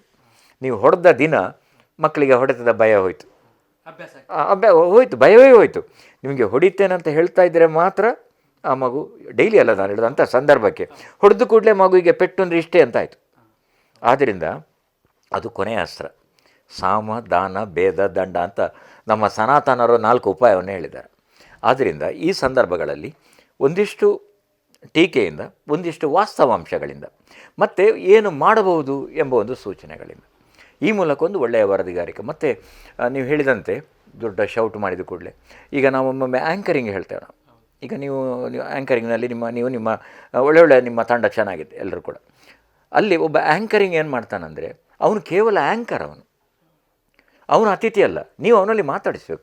ನೀವು ಅವರಿಗೆ ಮಾತಾಡಲಿಕ್ಕೆ ಅವಕಾಶ ಕೊಡದೆ ನೀವೇ ಅದರ ಮೇಲೆ ಪ್ರಹಾರ ಮಾಡಿದರೆ. ಈಗ ನಿನ್ನೆ ಒಬ್ಬರು ನಾನು ಗವರ್ನರ್ ಮಾತಾಡಿ ಆ್ಯಂಕರಿಗೆ ಹೇಳ್ತಾ ಇದ್ದಾರೆ ಅವರು, you are not allowing me to speak. ನೀನು ಆ್ಯಂಕರ್, ನನಗೆ ಮಾತಾಡಲಿಕ್ಕೆ ನೀನು ಬಿಡ್ತಾ ಇಲ್ಲ, ನಾನು ಇದ್ದೇನು, ನೀನೇ ಮಾತಾಡು, I am leaving from this place ಅಂತ ಹೇಳಿ. ಹೌದಾ? ಅವರಿಗೊಂದು ಅವ್ರು ಏನಂತ ಹೇಳಲಿಕ್ಕೆ ಅವಕಾಶ ಕೊಡಬೇಕಲ್ಲ ನೀವು. ಇವತ್ತು ಆ ಥರ ಮೇಲಾಟ ಅಂತ ಕರೀತಾರೆ ಅದಕ್ಕೆ. ನನಗೆ ಒಬ್ಬರು ಯಾವಾಗಲೂ ಹೇಳ್ತಾಯಿದ್ರು, ನಾನು ಕಾರ್ಯಕ್ರಮ ನಿರೂಪಣೆ ಮಾಡುವ ಸಂದರ್ಭಗಳೆಲ್ಲ ಕೆಲವು ಸಲ ತುಂಬ ಮಾತಾಡ್ತೀನಿ ನೀನು, ಅದು ಆ ಸಂದರ್ಭಕ್ಕೆ ಉಚಿತ ಆಗಿರ್ಬೋದು. ಇನ್ನು ಕೆಲವು ಸಲ ಕಡಿಮೆ ಮಾತಾಡ್ತೀನಿ, ಅದು ಸರಿ, ಉಳಿದವರು ಜಾಸ್ತಿ ಮಾತಾಡೋರು ಇರ್ಬೋದು. ಇದು ಒಬ್ಬ ಕಾರ್ಯಕ್ರಮ ನಿರೂಪಕನಿಗೆ ಇರಬೇಕಾದ್ದು. ಕಾರ್ಯಕ್ರಮ ನಿರೂಪಕ ಒಂದು ತಿಳ್ಕೊಳ್ಬೇಕಾದ ಸತ್ಯ ಏನು ಅಂದರೆ, 3 ಸತ್ಯ ಇದೆ ಅಂತ. ಒಂದು, ಅವ್ರು ಹೇಳಿದ್ದು ನನಗೆ, ಅವನು ಕಾರ್ಯಕ್ರಮ ನಿರೂಪಕ. 2ನೇದ್ದು, ಅವ ಕಾರ್ಯಕ್ರಮ ನಿರೂಪಕ ಅಷ್ಟೇ. 3ನೇದ್ದು, ಅವ ಬರೀ ಕಾರ್ಯಕ್ರಮ ನಿರೂಪಕ. ಅಂದಾಜಾಯ್ತಾ ನಿಮಗೆ? ಅಷ್ಟೇ, ಅವನು ಅಷ್ಟೇ ಅವನ ಸ್ಥಾನ. ಅವನು ಅದನ್ನು ಮುಂದುವರಿಸ್ತಾ ಹೋಗಬೇಕು. ಆ ಮಾತು ನನಗೆ ತುಂಬ ಸಹಕಾರಿಯಾಯಿತು. ಕಡಿಮೆ ಸಭೆ ಒಂಚೂರು ಡಲ್ ಆಗ್ತಾ ಅಂತಿದ್ದಾಗ ನಿಮ್ಮ ಒಂಚೂರು ಅಂಕಿಅಂಶ, ಒಂಚೂರು ಒಗ್ಗರಣೆ, ಸಭೆಯಲ್ಲಿ ಎಲ್ಲರೂ ಮಾತಾಡೋರು ಸಮಯ ಇಲ್ಲ, ಕೂಡಲೇ ಆ ಪರಿಪಾಲನೆ, ಅದರ ಮೂಲಕ ಯಶಸ್ಸು ಮಾಡ್ಬೋದು. 3,500-4 ಸಾವಿರ ಕಾರ್ಯಕ್ರಮ ನಿರೂಪಣೆ ಮಾಡಿದ್ದ ನನ್ನ ವೃತ್ತಿ ಜೀವನದಲ್ಲಿ. ಅದು ರಾಷ್ಟ್ರಪತಿಗಳು, ಕ್ರಿಕೆಟ್ ಆಟಗಾರರು, ಸ್ಟಾರ್ ಆಟಗಾರರು, ಅಮಿತಾಬ್, ಹೀಗೆ ಮಾತಾ ಅಮೃತಾನಂದಮಯ್ಯ, ಮದರ್ ತೆರೇಸ, ಹೀಗೆಲ್ಲ. ಇದೆಲ್ಲ ಭಾಗ್ಯ, ದೇವರು ಕೊಟ್ಟಂಥ ಭಾಗ್ಯ ಅಂತ ನಾನು ಭಾವಿಸ್ತೇನೆ. ಅದೆಲ್ಲವನ್ನು ನಾನು ವರದಿ ಮಾಡಿದ್ದೇನೆ. ಈಗ ನಾನು ಎಷ್ಟೆಲ್ಲ ನಿರೂಪಣೆ ಮಾಡಿದಾಗ ಆ ವರದಿ ನಂದೇ ಇರ್ತದೆ. ಅಲ್ಲಿ ನನಗೆ ನೀವು ಹೇಳಿದ ಬರೆದುಕೊಳ್ಳದೇ ತಲೆಯಲ್ಲಿ ದಾಖಲಿಸಬೇಕಾದ ಸಂದರ್ಭ ಅಲ್ಲಿ ನನಗೆ ಅನುಕೂಲಕ್ಕೆ ಬಂತು. ಯಾಕಂದರೆ ನಿರೂಪಣೆ ಮಾಡ್ತಾ ಇರುವಾಗ ನಾನು ಬರಿತಾ ಇರುವಾಗಿಲ್ಲ, ಹಾಗೆ ಬರೀತಾ ಇದ್ದರೆ ನಿರೂಪಣೆ ಮಾಡುವಾಗಿಲ್ಲ. ಆದರೆ ಅದು ಎರಡನ್ನು ತೂಗಿಸಿಕೊಂಡು ನನಗೆ ಮಾಡುವಂಥ ಒಂದು ಅವಕಾಶ ಅಲ್ಲಿ ನನಗೆ ಪ್ರಾಪ್ತಿಯಾಯಿತು ಆ ರೀತಿಯಾಗಿ. ಸರ್, ನೀವು ಕ್ರಿಕೆಟ್ ಇರಲಿ, ಫಿಲ್ಮ್ ಇರಲಿ, ಪೊಲಿಟಿಕ್ಸ್ ಇರಲಿ, ಸೋಷಲ್ ತುಂಬ ಜನರನ್ನು ಸಂದರ್ಶನ ಮಾಡಿದ್ದೀರಿ. ನೆನಪಿನಲ್ಲಿ ಇರುವಂಥ ಏನದು ಅಂದರೆ ಘಟನೆಗಳು ಅಥವಾ ಸಂದರ್ಶನ ಮಾಡುವಾಗ ಅದ ಅನುಭವಗಳೇನಾದರೂ ಇದೆಯಾ ಸರ್? ಅದು ನನಗೆ ಜೇಸುದಾಸ್ ಅವರು ಭಾಳ ಇಷ್ಟ, ನನಗೆ ತುಂಬ ಇಷ್ಟ. ನನಗೆ ದಿನಕ್ಕೊಂದಾದರೂ ಅವ್ರದ್ದೊಂದು ಹಾಡು ಕೇಳಲೇಬೇಕು ಅಷ್ಟು. ಅದು ಯಾವ ಭಾಷೆಯಲ್ಲಿ ಇಲ್ಲ, ಅವ್ರ ಹಾಡೊಂದು ಈಗೊಂದು ಕೇಳಿ ಬಂದೆ ನಾನು, ಭಾಳ ಚೆನ್ನಾಗಿರೋದು. ಹಿಸ್ ಹೈನೆಸ್ ಅಬ್ದುಲ್ಲಾ ತಾವು ಕೇಳಿದರು, ಪದುಮವನಂ ವೇಂಡುಂ ಋತುರಾಗಂ ಚೂಡಿ ಅಂತ. ಈ ಒಣಗಿದ ಮರ ಇಂದು ಋತುರಾಗಂ ಚೂಡಿ, ಋತುರಾಗವನ್ನು ಮುಡಿದು ರಾರಾಜಿಸ್ತಿದೆ ಅಂತ ಅದರೊಂದು ಹಾಡು, ಅದ್ಭುತವಾದ ಪ್ರಮದವನಂ ವೇಂಡುಂ ಋತುರಾಗಂ ಚೂಡಿ ಅಂತ, ಅದ್ಭುತವಾದ ಆಲಾಪನೆ, ಸ್ವರ, ಅದು ಇದೆಲ್ಲ. ಹೀಗೆ ಅವರು ನನಗೆ ಭಾಳ ಇಷ್ಟ. ಅವರು ಮಂಗಳೂರಿಗೆ ಬಂದಾಗ ದುರದೃಷ್ಟವಶಾತ್ ಫೋಟೋ ಇಲ್ಲ ಅದರದ್ದು. ನಾನು ಆಗ ಇಲ್ಲಿ ಸಚೀಂದ್ರನಾಥ್ ಅಂತ ಇದ್ದರು, ಆ್ಯಕ್ಟಿವ್ ಇದ್ದರು. ಅವರು ನಮ್ಮ ಜೇಸುದಾಸ್ ನೈಟ್ ಇತ್ಯಾದಿಗಳನ್ನೆಲ್ಲ ಅವ್ರು ಮಾಡುವಂಥದ್ದು. ಅವರ ಮನೆಯಲ್ಲಿ ಸಂದರ್ಶನಕ್ಕೆ ವ್ಯವಸ್ಥೆ ಆಯಿತು. ತರಂಗಕ್ಕೆ ಹೇಳಿದಾಗ ಅವ್ರು ಹೇಳಿದರು, ಪೂರ್ತಿ ಸಂದರ್ಶನ ಇರಲಿ, ನಾವು ಕವರ್ ಪೇಜ್ ಮಾಡ್ತೇವೆ, ಇಲ್ಲಿ ತುಂಬ ಅಭಿಮಾನಿಗಳಿದ್ದಾರೆ ಅವರು ಅಂತ ಹೇಳಿದರು. ಸೊ ನಾವು ಅವ್ರ ಮನೆಗೆ ಹೋದೆವು. ಅವರ ಪತ್ನಿ ಸಹ ಇದ್ದಾರೆ, ಇಬ್ಬರು ಮಕ್ಕಳು ಇದ್ದಾರೆ ಆ ದಿವಸ. ಅದರಲ್ಲಿ ಒಬ್ಬ ಮಗ ವಿಜಯ್, ಈಗ ಭಾಳ ಅಂತಾರಾಷ್ಟ್ರೀಯ ಪ್ರಸಿದ್ಧಿ, ಅವ್ನು ಪುಟ್ಟ ಹುಡುಗ ಇದ್ದ ಅವನಾಗ. ಆ ಮನೆಗೆ ನಾವು ಹೋದೆವು, ಗಾಂಧಿನಗರದಲ್ಲಿ ಮನೆ. ಅವ್ರು ಕರೆದ್ರು, ತುಂಬ ಇಷ್ಟ ಆಯಿತು ಅವರಿಗೆ. ಟೀ ತೊಗೊಳ್ಳಿ ಮೊದಲು, ಮತ್ತೆ ವಿಲ್ ಸ್ಟಾರ್ಟ್ ಅಂತ ಹೇಳಿ, ಯಜ್ಞರಿದ್ದಾರೆ ಪಕ್ಕದಲ್ಲಿ. ಒಂದೊಂದು ಕಪ್ ಟೀ ತೊಗೊಂಡೆವು. ನಾನು ಸ್ಟಾರ್ಟ್ ಮಾಡುವಾಗ ವೆರಿ ಸರ್ ಟೇಪ್ ರೆಕಾರ್ಡರ್ ಅಂತ ಕೇಳಿದರು. ಆಗ ನಾನು ಹೇಳಿದೆ, ಸರ್ ಬೇಕಂತಿಲ್ಲ, I can record everything. No. ಆಗ ಅವರು ಹೋಸ್ಟ್ ಹೇಳಿದರು, no sir, he will not use, but he will write everything. No, that is not fair. He may be, but I want tape record ಅಂತ. ಕೊನೆಗೆ ಇವರು ಮನೇಲಿ tape record, ಕೊನೆಗೆ ಪಕ್ಕದ ಮನೆಯಲ್ಲಿ ಚಿಕ್ಕ ಟೇಪ್ ರೆಕಾರ್ಡ್, ಅದನ್ನು ತಗೊಂಡು ಟೇಪ್ ರೆಕಾರ್ಡ್ ನೋಡಿ ಅದು ಸರಿ ಉಂಟು ಅಂತ ನೋಡಿ ಮತ್ತೆ ಸಂದರ್ಶನ ಸ್ಟಾರ್ಟ್. ಇದು ಮತ್ತೆ 2.5 ಗಂಟೆ ಸಂದರ್ಶನ. ಎಲ್ಲಿವರೆಗೆ ಅಂದರೆ ಅವರ ವಿವಾಹ ಹೇಗೆ ಆಯಿತು ಅಂತ ಕೂಡ ಹೇಳಿದರು. ಅವರ ಪತ್ನಿ ಕೂಡ ಅಲ್ಲೇ ಇದ್ದರು. ಅದು ಇವರು ಒಂದು ಕಾಲೇಜಿಗೆ ಆಡಲಿಕ್ಕೆ ಹೋಗಿದ್ರು. ಹೋದಾಗ ಅಲ್ಲಿ ಅವಳು ಎದುರು ಸಾಲಿನಲ್ಲಿದ್ದಾಳೆ. ಅಲ್ಲಿ ನೋಟಾಗಿ ಅದು ಈ ದೇವರ ವಿಷ್ಣುವರ್ಧನ್ ಮತ್ತು ಭಾರತೀಯದೊಂದು ಸಿನಿಮಾ ದೇವರ ಗುಡಿ, ಅಲ್ಲಿ ಇದೇ ಥರ ಸೀಕ್ವೆನ್ಸ್, ಕೋಗಿಲೆ ಎಲ್ಲೋ ಮಾಮರವೆಲ್ಲ ಅಂತ ಅವನು ಹಾಡ್ತಾನೆ, ಅವಳು ಎದುರಲ್ಲಿ ಕೂತಿರ್ತಾಳೆ. ಈ ಥರ ಅದನ್ನು ಸಹ ಅವರು ವಿವರಣೆ ಮಾಡಿದರು. ತರಂಗ ಆ ಕಾಲಕ್ಕೆ ಒಂದು 8,000 ಎಕ್ಸ್ಟ್ರಾ ಪ್ರತಿ ಮುದ್ರಣ ಆಯಿತು. ಫ್ರಂಟ್ ಪೇಜ್ ಬಂತು ತರಂಗದಲ್ಲಿ, ಸಂಪೂರ್ಣ ಅವರನ್ನು ತೆರೆದಿಟ್ಟರು. ಅಲ್ಲಿ ನೀವು ಕೇಳ್ಬೋದು ಯಾಕೆ ಇಷ್ಟ ಅಂದರೆ, ಒಂದು ಅವರು ಯಾರೋ ಅವರ ವಿವಾಹ ಸಂದರ್ಭದಲ್ಲ ಹೇಳೋದಿಲ್ಲ, ಅದೇ ಹೇಳಿದರು.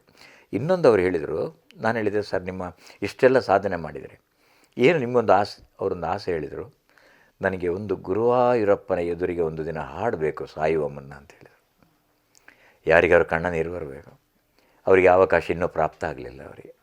ಅದೇ ನೋಡಿ, ಶಬರಿಮಲೆಯಲ್ಲಿ ಸ್ವಾಮಿ ಅಯ್ಯಪ್ಪ ರಾತ್ರಿ ಶಯನ ಸೇವೆ ಇವರ ಪದ್ಯ, ಹರಿವರಾಸನಂ ವಿಶ್ವಮೋಹನಂ ಹರಿ, ಪ್ರತಿದಿನ ದೇವರನ್ನು ಮಲಗಿಸುವಾಗ ಈ ಹಾಡು ಜೇಸುದಾಸರದ್ದು. ಅದೇ ಇಲ್ಲಿ ಅವರಿಗೆ ಅವಕಾಶ ಸಿಗಲಿಲ್ಲ. ಅದಕ್ಕೊಂದು ಒಳ್ಳೆಯ ಹಾಡು ಅವರು ಹಾಡಿದ್ದಾರೆ. ಉಚ್ಚಾರ ಸರಿ ಇಲ್ಲ ನೋಡಿ. ಗುರುವಾಯೂರಪ್ಪನಂಬಲ ನುಡೆಯಲ್ಲಿ ಒಂದು ದಿನ ನಾಪೋಗುಂ ಗೋಪಕುಮಾರಂ ನ್ಯಾ ಕಾಣುಂ. ಗುರುವಾಯೂರಪ್ಪನ ಅಂಬಲಕ್ಕೆ ನಾನು ಒಂದು ದಿನ ಹೋಗ್ತೇನೆ, ಗುರುವಾಯೂರಪ್ಪನನ್ನು ಕಾಣ್ತೇನೆ, ಆತನ ಭಕ್ತಿಯಿಂದ ನಾನು ಅವನನ್ನು ಸ್ತುತಿಸ್ತೇನೆ ಅಂತ ಒಂದು ಹಾಡಿದ್ದು, ಭಾಳ ಚೆನ್ನಾಗಿದೆ ನೋಡಿ. ಇದು ಆ ಕಾಲಕ್ಕೆ ನಡೆದಂಥ ಸನ್ನಿವೇಶ. ಅದಕ್ಕೆ ತರ್ಕ ಅಥವಾ ಬೇರೆ ಅಭಿಪ್ರಾಯಗಳಿಲ್ಲ, ಆದರೆ ಒಬ್ಬ ಗಾಯಕ ಅವನ ಮನಸ್ಸನ್ನು ತೆರೆದಿಟ್ಟ ಪರಿ. ಹಾಗಾಗಿ ನನಗೆ ತುಂಬ ಆಪ್ತ ಅದು ಇವತ್ತಿಗೂ ಕೂಡ. ಸರ್, ರಾಜಕೀಯ ವಲಯದಲ್ಲಿ ಬಹುಶಃ ನೀವು ಆವತ್ತಿನಿಂದ ಇವತ್ತಿನ ತನಕ ತುಂಬ ಜನರನ್ನು ಸಂದರ್ಶನ ಮಾಡಿದ್ದೀರಿ ಅಥವಾ ಒಡನಾಟ ಇದ್ದೀರಿ. ಬಹುಶಃ ನನ್ನ ಪ್ರಕಾರ ವೀರಪ್ಪ ಮೊಯ್ಲಿ ಅವರ ಸಮಯದಿಂದಲೂ ಕೂಡ ಇವತ್ತಿನ ತನಕ. ಸೊ ಆಗಿನ ರಾಜಕೀಯ ವ್ಯವಸ್ಥೆಗೂ ಈಗಿನ ರಾಜಕೀಯ ವ್ಯವಸ್ಥೆಗೂ ನೀವು ಒಬ್ಬ ಪತ್ರಕರ್ತನಾಗಿ ನೋಡುವಾಗ ಏನಾದರೂ ಬದಲಾವಣೆ ಇತ್ತಾ ಸರ್? ಹೇಗಿತ್ತು ಆ ದಿನಗಳು? ಈಗ ನಾನು 3 ತಲೆಮಾರಿನ ರಾಜಕೀಯ ವ್ಯಕ್ತಿಗಳನ್ನು ನೋಡಿದೆ ನಾನು. ಇತ್ಲಾಗಿಂದ ದೇವೇಗೌಡ, ಅತ್ಲಾಗಿಂದ ಕುಮಾರಸ್ವಾಮಿನೂ ನಮ್ಮ ಟಿ ವಿಗೆ ನೇರ ಪ್ರಸಾರ ಸಂದರ್ಶನ ಕೂಡ ಮಾಡಿದೆ. ಆಮೇಲೆ ಅವರ ಮಗ ನಿಖಿಲ್, ಈ 3 ವರದಿ ಮಾಡಿದ್ದೇನೆ. ಆಮೇಲೆ ಇಂದಿರಾ ಗಾಂಧಿಯನ್ನು ಆ ಕಾಲಕ್ಕೆ ನನ್ನ ಕಾಲೇಜ್ ಮ್ಯಾಗಝೀನಿಗೆ, ಮುಂದೆ ಉದಯವಾಣಿಗೆ ರಾಜೀವ್ ಗಾಂಧಿ, ಆಮೇಲೆ ರಾಹುಲ್ ಗಾಂಧಿ, ಆಮೇಲೆ ಬೆಡೆಯಲ್ಲಿ ಸೋನಿಯಾ ಗಾಂಧಿ ವರದಿ ಮಾಡಿದ್ದೇನೆ, MC ಮಾಡಿದ್ದೇನೆ ಕುದ್ರೋಳಿಯಲ್ಲಿ, ರಾಜಕೀಯಕ್ಕಲ್ಲ ದೇವಸ್ಥಾನಕ್ಕೆ. ಆನಂತರ ಅವರ ಅಕ್ಕನ ಕಾರ್ಯಕ್ರಮವನ್ನು ಕೂಡ ವರದಿ ಮಾಡಿದ್ದೇನೆ. 3 ತಲೆಮಾರಿನದ್ದು, ಹೀಗೆ ಒಟ್ಟು 32 ತಲೆಮಾರು ವರದಿ ಮಾಡಿದ್ದೆ ನಾನು. ಎಲ್ಲ ರಾಜಕೀಯ ಅಲ್ಲ, ಆದರೆ ಈ ರಾಜಕೀಯದಲ್ಲಿ ಆ ಸಂದರ್ಭದಲ್ಲಿ ನಾನು ಕಂಡ ವ್ಯತ್ಯಾಸ ಅಂದರೆ, ಆ ಕಾಲಕ್ಕೆ ನಿಮಗೆ ಒಬ್ಬರು ನಮ್ಮ ಶಾಲೆಗೆ ಹಳ್ಳಿಯಲ್ಲಿ ನಮ್ಮ SLC ಇರುವಾಗ ನಾವು MLC ನೋಡಿದವರಲ್ಲ, MP ನೋಡಿದವರಲ್ಲ. ಮೊಯ್ಲಿಯವರು ನಮ್ಮ MLA ಆದ ಕಾರಣ ನಮ್ಮ ಮನೆಗೆಲ್ಲ ಬರ್ತಾಯಿದ್ರು. ಅವರೊಂದು ಬಾಲ್ಯದಿಂದ ನೋಡಿ ಅಭ್ಯಾಸ. ಅವರ ಪುಸ್ತಕವನ್ನು ಕೂಡ ಜೀವನ ಚರಿತ್ರೆ ಕನ್ನಡಕ್ಕೆ ನಾನೇ ಮಾಡಿದೆ. 400 ಪುಟದ ಪುಸ್ತಕ ಅದು. ಇಂಗ್ಲೀಷಲ್ಲಿ where the mind is without fear ಅಂತ ಬೇರೆಯವರು ಬರೆದಿದ್ರು. ನಾನು ಅದನ್ನು ಕನ್ನಡಕ್ಕೆ ಎಲ್ಲಿ ಮನ ಕಳುಕಿರೋದು, ಎಲ್ಲಿ ತಲೆ ಬಾಗಿರೋದು ಅಂತ ಕನ್ನಡಕ್ಕೆ ಮಾಡಿದೆ. ಆಮೇಲೆ ವಿನಯ್ ಹೆಗ್ಡೆ ಅವರ ಬಗ್ಗೆ ಒಂದು ಕೃತಿ ನಾನು ಕನ್ನಡಕ್ಕೆ ಮಾಡಿದೆ, ಡಾಕ್ಟರ್ ಶಾಂತಾರಾಮ್ ಶೆಟ್ಟಿ ಅವರು ಬರೆದರು. ಆ ತಲೆಮಾರು ಇದೆಯಲ್ಲ, ಅವರು ಒಂಥರ ಗಂಭೀರ ಇದ್ದರು. ಗಂಭೀರ ಅಂದರೆ ನಮ್ಮ ಹಿಂದಿನ ಶಾಲೆಗಳಲ್ಲೆಲ್ಲ ಹೆಡ್ ಮಾಸ್ಟರ್ಗಳು ಇರ್ತಿದ್ರು ಗೊತ್ತಾ ನಿಮಗೆ, ಅವರೊಂದು ಹೆಗಲು ಬಡಿತಿದ್ರು ಮಕ್ಕಳದು, ಅಲ್ಲ ಬಂದರೆ ಬೆತ್ತ ಹಿಡ್ಕೊಂಡೇ ಬರಬೇಕಷ್ಟೇ ಅಲ್ಲ. ಹಾಗೆ ಅವರನ್ನು ನೋಡಿಕೊಂಡು ನಾವು ಎದ್ದು ನಿಲ್ತಿರಲಿಲ್ಲ. ದಾರಿಯಲ್ಲಿ ನಮ್ಮ ಊರಲ್ಲಿ ಅವ್ರು ನಡ್ಕೊಂಡು ಬಂದರೆ ಮುಖ್ಯ ಶಿಕ್ಷಕ ನಾವು ಸೈಡಲ್ಲಿ ನಿಲ್ತಿದ್ದೆವು ನಾವು. ಆ ಥರದ ಗೌರವಕ್ಕೆ ಪಾತ್ರರಾಗ್ತಾಯಿದ್ರು. ಅವರು ಯಾವುದೇ ಟೀಕೆಗಳಿಗೆ ಸಡನ್ ರಿಯಾಕ್ಟ್ ಮಾಡೋದಾಗಲಿ ಇರಲಿಲ್ಲ. ಹೌದಾ ಹೌದಾ ಅಂತ ಹೇಳ್ತಾಯಿದ್ರು, ಅಂದರೆ ಉತ್ತರ ಕೊಡ್ತಾಯಿದ್ರು. ಆನಂತರ ಬಂದ ಎರಡನೇ ತಲೆಮಾರು ಸ್ವಲ್ಪ ಘನತೆ, ಸ್ವಲ್ಪ ಈಗಿನ ಚಾತುರ್ಯಗಳನ್ನು ಬೆರೆಸಿಕೊಂಡು ಬಂದಂಥ ಎರಡನೇ ತಲೆಮಾರು ನೋಡಿ. ಈಗ ಮೂರನೇ ತಲೆಮಾರು ನಿಮಗೆ ರಾಜಕೀಯಕ್ಕೂ ಬೇರೆದಕ್ಕೂ ವ್ಯತ್ಯಾಸನೇ ಗೊತ್ತಾಗೋದಿಲ್ಲ ನಿಮಗೆ. ಅಂದರೆ ಈ ಮಂತ್ರಿಗಳು ಇತ್ಯಾದಿ ಎಲ್ಲ ಇದ್ದಾರಲ್ಲ, ಅಂತರೂ ಇಲ್ಲ ಯಾವುದೇ. ಇವತ್ತು ಹೇಗಲ್ಲಿ ತಟ್ಟಿ ಮಾತಾಡ್ತಾರೆ ಕೆಲವರು. ನಾನು ಈ ಕೆಲವರು ನೋಡ್ತೇನೆ ಪತ್ರಿಕಾಗೋಷ್ಠಿಯಲ್ಲಿ, ಓಯ್ ಪೂಜಾರ್ರೆ ಏನು ಹೇಳ್ತೀರಿ ನೀವು ಇದಕ್ಕೆ? ಅವರ ವಯಸ್ಸು, ಅವರಿದ್ದಂಥ ಸ್ಥಾನ, ಅದಕ್ಕೆ ಗೌರವ ಕೊಡಬೇಡ ಅಲ್ವಾ? ಆನಂತರ ಇಲ್ಲಿ ಕೂತು ಮಾತಾಡಿದರು, ಸ್ವಾಮಿ ಯೋಗೀಶ್ ಭಟ್ರೆ ಮುಂದೆ MLA ಅವರು. ಆನಂತರ ಬೇರೆ ಬೇರೆ ಜವಾಬ್ದಾರಿ ಹೊಂದಿ ಅಲ್ಲಿ ನಾವೊಂದು ಗೌರವ ಕೊಟ್ಟು ಮಾತಾಡಬೇಕಾ? ಇಲ್ಲ, ಕಾಲ ಮೇಲೆ ಕಾಲ ಹಾಕಿ, ಅಂದರೆ ಒಂದು ದೊಡ್ಡವರಿಗೆ ಕೊಡೋ ಗೌರವ ಬೇರೆ, ಅಂದರೆ ರಾಜಕೀಯ ಚಿಂತನೆಗಳು ಬೇರೆ. ನಾನು ನಿಮಗೆ ಆ ಸ್ಥಾನಕ್ಕೆ ಕೊಡಬೇಕಾದಂಥ ಗೌರವ. ಈಗ ವಾಜಪೇಯಿ ಅವರಿಗೆಲ್ಲ ನೀವು ನೋಡಿದ ತಕ್ಷಣ ಗೌರವ ಬರ್ತದೆ. ನೀವು ಅವರು ಬಂದಾಗ ಅಯಾಚಿತವಾಗಿ ಎದ್ದು ನಿಲ್ತೀರಿ. ಅಂದರೆ ಆ ಥರದ ಘನತೆಯ ವ್ಯಕ್ತಿತ್ವಗಳು. ಅದೇ ಥರ ಈಗ ಎರಡೂ ಕಡೆಯಿಂದ ನಮ್ಮವರವರ ಹೆಗಲು ಮುಟ್ಟೋದು, ಸರ್ ಬೆಲೆ ಬೆಲೆ ಸೆಲ್ಫಿ ದೆಪ್ಪಗ ಅಂತ ಅವರನ್ನು ಕರೆಯೋದು, ಅಲ್ಲ ಕರಿಬಾರ್ದು ಅಂತ ನಾನು ಹೇಳೋದಲ್ಲ, ಬಟ್ ಕೆಲವು ಅದಕ್ಕೆ ಒಂದು ಕರೆಯುವ ವಿಧಾನಕ್ಕೂ ನೋಡಿ. ನಮಗೆ ಬಾಲ್ಯದಲ್ಲಿ ಕಲಿಸಿದ್ದಾರೆ, ಯಾರನ್ನು ಕೂಡ ಹೀಗೆ ಕರಿಬಾರ್ದು, ನೀವು ಹೀಗೆ ಕರಿಬೇಕು, ಹೀಗೆ ಬೆರಳು ತೋರಿಸಬಾರ್ದು ಅವನು ಅಂತ. ಅದು ಅವಮಾನ ಅವನಿಗೆ. ಅಂದರೆ ಪತ್ರಕರ್ತ ಹೇಳಿಕೊಂಡು ನಾವು ಮೇಲಿಂದ ಇಳಿದು ಬಂದವರಲ್ಲ ಅಂತ ನಾವು ಅಂದ್ಕೊಂಡು, ಅದು ಆ ಧೋರಣೆ ಅಪಾಯಕಾರಿ ಅಂತ. ಆ ಧೋರಣೆ ಅಪಾಯಕಾರಿ, ಯಾಕಂದರೆ ಅದು ಹೆಚ್ಚು ಸಮಯ ಅದಕ್ಕೆ ಘನತೆ ಗೌರವ ಸಿಗೋದಿಲ್ಲ. ಎದುರಲ್ಲಿ ಆಯಿತು ಅಂತಾರೆ. ಪತ್ರಕರ್ತ ಒಬ್ಬ, ಅವನಿಗೆ ಜನ ಗೌರವ ಕೊಡಬೇಕೇ ಹೊರತು ಅವನಿಗೆ ಭಯ ಪಡಬಾರ್ದು. ಆತನಿಗೆ ಕೊಡುವಂಥ ಒಂದು ಗೌರವ ನಮಸ್ಕಾರ ಇದೆಯಲ್ಲ, ಅದು ಗೌರವದ್ದಾಗಿರಬೇಕು, ಹೆದರಿಕೆಯಿಂದ ಕೊಡುವುದಲ್ಲ. ನೀವು ಆ ಗೌರವ ಗಳಿಸೋ ದಿನ ನೀವು ಪತ್ರಕರ್ತನಾಗಿ ಶಾಶ್ವತರಾಗಿರ್ತೀರಿ ಅಂತ. ಸರ್, ನೀವು ಒಂದು ಪತ್ರಕರ್ತ ಹೇಳಿದರೆ ಇಡೀ ದಿನ ಅದೇ ಕೆಲಸ ಇರುತ್ತೆ, ಬ್ಯುಸಿ ಇರುತ್ತೆ ಅಂತೇಳಿ ಅಂದ್ಕೊಂಡಿರ್ತೇವೆ. ಸೊ ಅದರ ಮಧ್ಯೆ ಕೂಡ ನೀವು ನಿಮ್ಮ ಹವ್ಯಾಸಗಳನ್ನು ಎಲ್ಲೂ ಕೂಡ ಬಿಟ್ಟುಕೊಟ್ಟಿಲ್ಲ. ಯಕ್ಷಗಾನ ತಾಳಮದ್ದಲೆ ಹಿಡಿದುಕೊಂಡು ಲೇಖನ ಬರೆಯೋದಿರಲಿ, ಅಂದರೆ ಕೃತಿಗಳನ್ನು ಬರೆಯೋದು, ಪುಸ್ತಕ ಬರೆಯೋದು, ಸಂದರ್ಶನ ಮಾಡೋದು, ಬೇರೆ ಕಡೆ ಹೋಗಿ ಟಿವಿಗೆ, FM ಇದೆಲ್ಲ ಟೈಮ್ ಅಡ್ಜಸ್ಟ್ ಮಾಡಲಿಕ್ಕೆ ಹೇಗೆ ಸಾಧ್ಯ ಆಗ್ತಾಯಿತ್ತು ಸರ್? ಇದು ಭಾಳ ಸಹಜವಾಗಿ ನಡೆದಂಥ ಪ್ರಕ್ರಿಯೆಗಳು. ಈಗ ಟೈಮ್ ಮ್ಯಾನೇಜ್ಮೆಂಟ್ ಅಂತ ಕರೀತಾರೆ ಆಂಗ್ಲ ಭಾಷೆಯಲ್ಲಿ. ಮತ್ತೊಂದು ಒಳ್ಳೆಯ ಸೂಕ್ತಿ ಕೇಳಿದೆ ನಾನು. ಒಬ್ಬರು ಮಂಗಳೂರಿನ ಖ್ಯಾತ ವೈದ್ಯರು, ಅವರ ಸ್ವಯಂ ಸೇವಾ ಸಂಘಟನೆಯದ್ದವರು ಅಧ್ಯಕ್ಷರಾಗಿದ್ದರು. ಅವರದ್ದು ಮಂತ್ಲಿ ಬುಲೆಟಿನ್ ಅಂತ ಹೇಳ್ತೇವೆ, ತಿಂಗಳ ಪತ್ರಿಕೆ. ಅವ್ರು ಹೇಳಿದರು, ನೀನು ಅದರದ್ದು ಸಂಪಾದಕತ್ವ ವಹಿಸಬೇಕು. 1 ವರ್ಷ ನನ್ನ ಅವಧಿಯಲ್ಲಿ ನಾನು ಅವರ ಗೌರವ ಸದಸ್ಯನಾಗಿದ್ದೆ, ನೀನು ಅದು ಎಡಿಟ್ ಮಾಡಬೇಕು ಅಂತ ಹೇಳಿ. ನಾನು ಹೇಳಿದೆ, ನನಗೆ ಸ್ವಲ್ಪ ಕಷ್ಟ ಆಗ್ತದೆ ಸರ್, ನನಗೆ ಕಚೇರಿ ಕೆಲಸಗಳೆಲ್ಲ. ಅದಕ್ಕೆ ಅವ್ರು ಹೇಳಿದರು, ಒಬ್ಬ ತೀವ್ರ ಬ್ಯುಸಿಯಾಗಿರುವಂಥ ಮನುಷ್ಯನ ಥರ ಸಾಕಷ್ಟು ಸಮಯ ಇರ್ತದೆ ಅಂದರೆ. ಒಂದೊಂದು ಪಾಠಗಳು ಜೀವನದಲ್ಲಿ ನನಗೆ ಹೌದಲ್ವ ಅಂತ ಖಂಡಿತ ಅದು ಹಾಗೆ. ಅದು ತುಂಬ ಹೊಂದಾಣಿಕೆ ಮಾಡಿಕೊಂಡೆ ನಾನು. ಈಗ ನೋಡಿ, ಈಗ ನಿಮಗೆ ನಾನು ಉದಾಹರಣೆಗೆ ಹೇಳ್ತೇನೆ. ಭಾನುವಾರ ನಂದು ವೀಕ್ಲಿ ಆಫ್ ಇರ್ತಿದ್ದಂಥ ದಿನ. ಹೌದು, ನಾನು ನಿಮ್ಮಲ್ಲಿಗೆ ಬೆಳಿಗ್ಗೆದ್ದು ಹೊರಟು ಬಂದು ಅಲ್ಲಿ ನಾವು ಹೆಚ್ಚಾಗಿ 11 to 12 ಮಾಡ್ತಾಯಿದ್ದೆ, ಅಲ್ಲ 10 to 11 ಅಲ್ವ, 10ರಿಂದ 11. ತಮ್ಮ ತಂಡ ಎಲ್ಲ ರೆಡಿ ಮಾಡ್ತಿದ್ರು. 10ರಿಂದ 11 ಅತಿಥಿಗಳು ಎಲ್ಲ 1/4 ಗಂಟೆ ಮೊದಲೇ ಬರೋರೆಲ್ಲ. 10ರಿಂದ 11, 11ಕ್ಕೆ ಹೊರಟು ನನಗೆ. ಆಮೇಲೆ ನನಗೆ 12ರಿಂದ 1 ನನಗೆ CCಯಲ್ಲಿ ಈಗ ನಮ್ಮ ಮಕ್ಕಳಲ್ಲಿ ಜನಮಾನ ಇರ್ತಿತ್ತು. ಈ 1 ಗಂಟೆಯಲ್ಲಿ ನನಗೆ ಹೋಗಲಿಕ್ಕೆ 30 ನಿಮಿಷ. ಆ 30 ನಿಮಿಷಗಳಲ್ಲಿ ನಾನು ಅಲ್ಲಿಗೆ ಮುಟ್ಟಿ ಒಂದು ಶರ್ಟೆಲ್ಲ ಚೇಂಜ್ ಮಾಡಲಿಕ್ಕೆ ಉಂಟು, ಯಾಕಂದರೆ ವೀಕ್ಷಕರು ಕಾಮನ್ ಇರ್ತಾರೆ ಎಷ್ಟು ಬಾರಿ. ಹೋಗಿ ಅದು ಚೇಂಜ್ ಮಾಡಿ ನಾನು ಅಲ್ಲಿ ಕೂತ್ಕೊಳ್ತಿದ್ದೆ.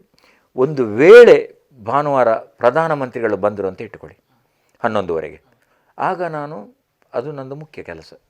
ನನಗೆ ನನ್ನ ಆಡಳಿತದವ್ರು ಹೇಳಿದ್ದೇನೆಂದರೆ, ನೀನು ನಿನ್ನ ಫ್ರೀ ಟೈಮಲ್ಲಿ ಏನು ಮಾಡ್ಕೊಳ್ಬೋದು, ಸುದ್ದಿ ಮಿಸ್ ಆಗಬಾರ್ದು ಅಂತೇಳಿ ಬ್ರೆಕೆಟೆಲ್ಲ ಹಾಕಿಟ್ಟಿದ್ರು.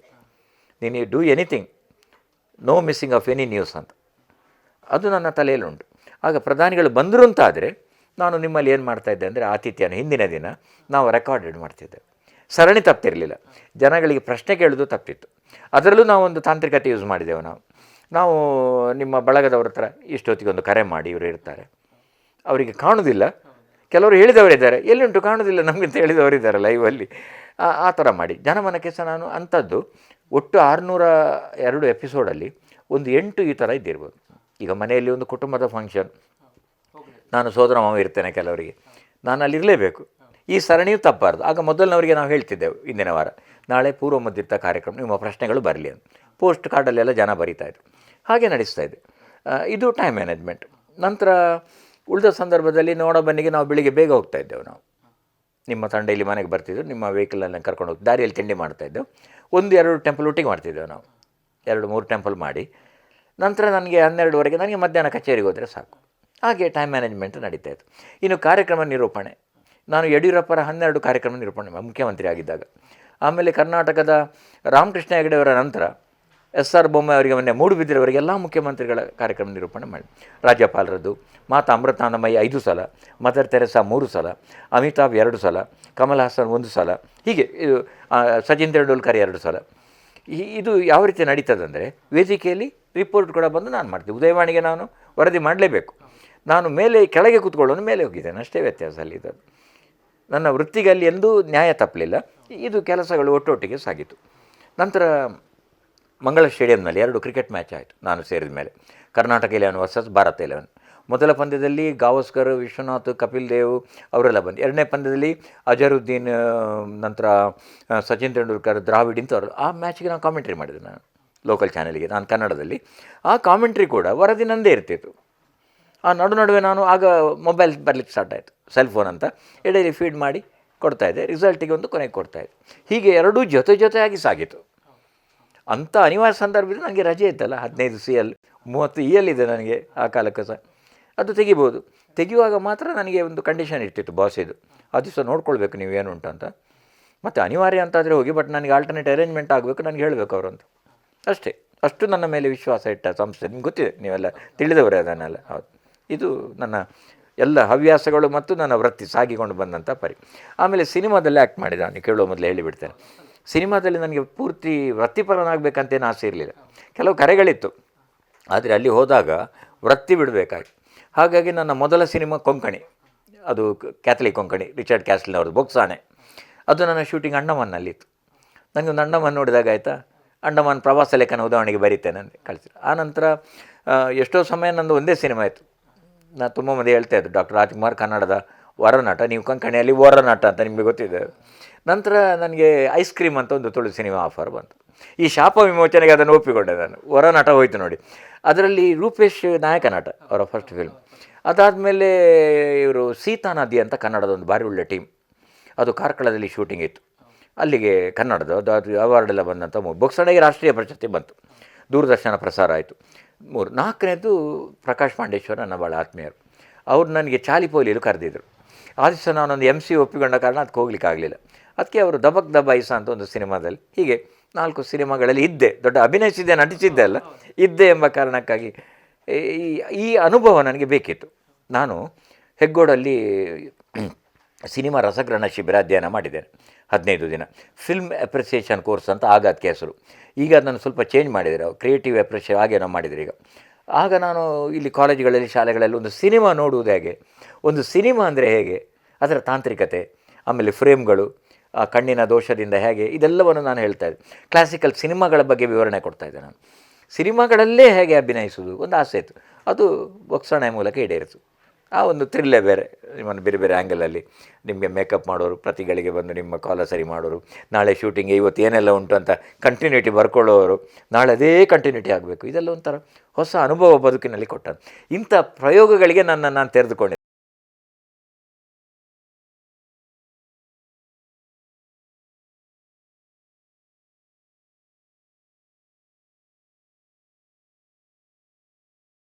ಬದುಕಿನ ಆಲ್ಮೋಸ್ಟ್ ಒಂದು ಪ್ರಮುಖವಾಗಿರೋ ಘಟ್ಟವನ್ನು ದಾಟಿಕೊಂಡು ಬಂದಿರಿ. ಈಗ ನಿವೃತ್ತ ಜೀವನ ನಡೆಸ್ತಾ ಇದ್ದೀರಿ. ಒಮ್ಮೆ ಹಿಂದೆ ತಿರುಗಿ ನೋಡಿದಾಗ ಎಲ್ಲಿಯಾದರೂ ಏನಾದರೂ ಒಂದು ಮಿಸ್ ಆಯಿತು, ಬೇಸರ ಆಯಿತು ಅಂತ ಅನಿಸಿದ್ದು ಉಂಟಾ ಸರ್? ತುಂಬ. ನೀವು ಭಾಳ ಭಾವನಾತ್ಮಕ ಪ್ರಶ್ನೆ ಕೇಳಿದಿರಿ. ನೀವು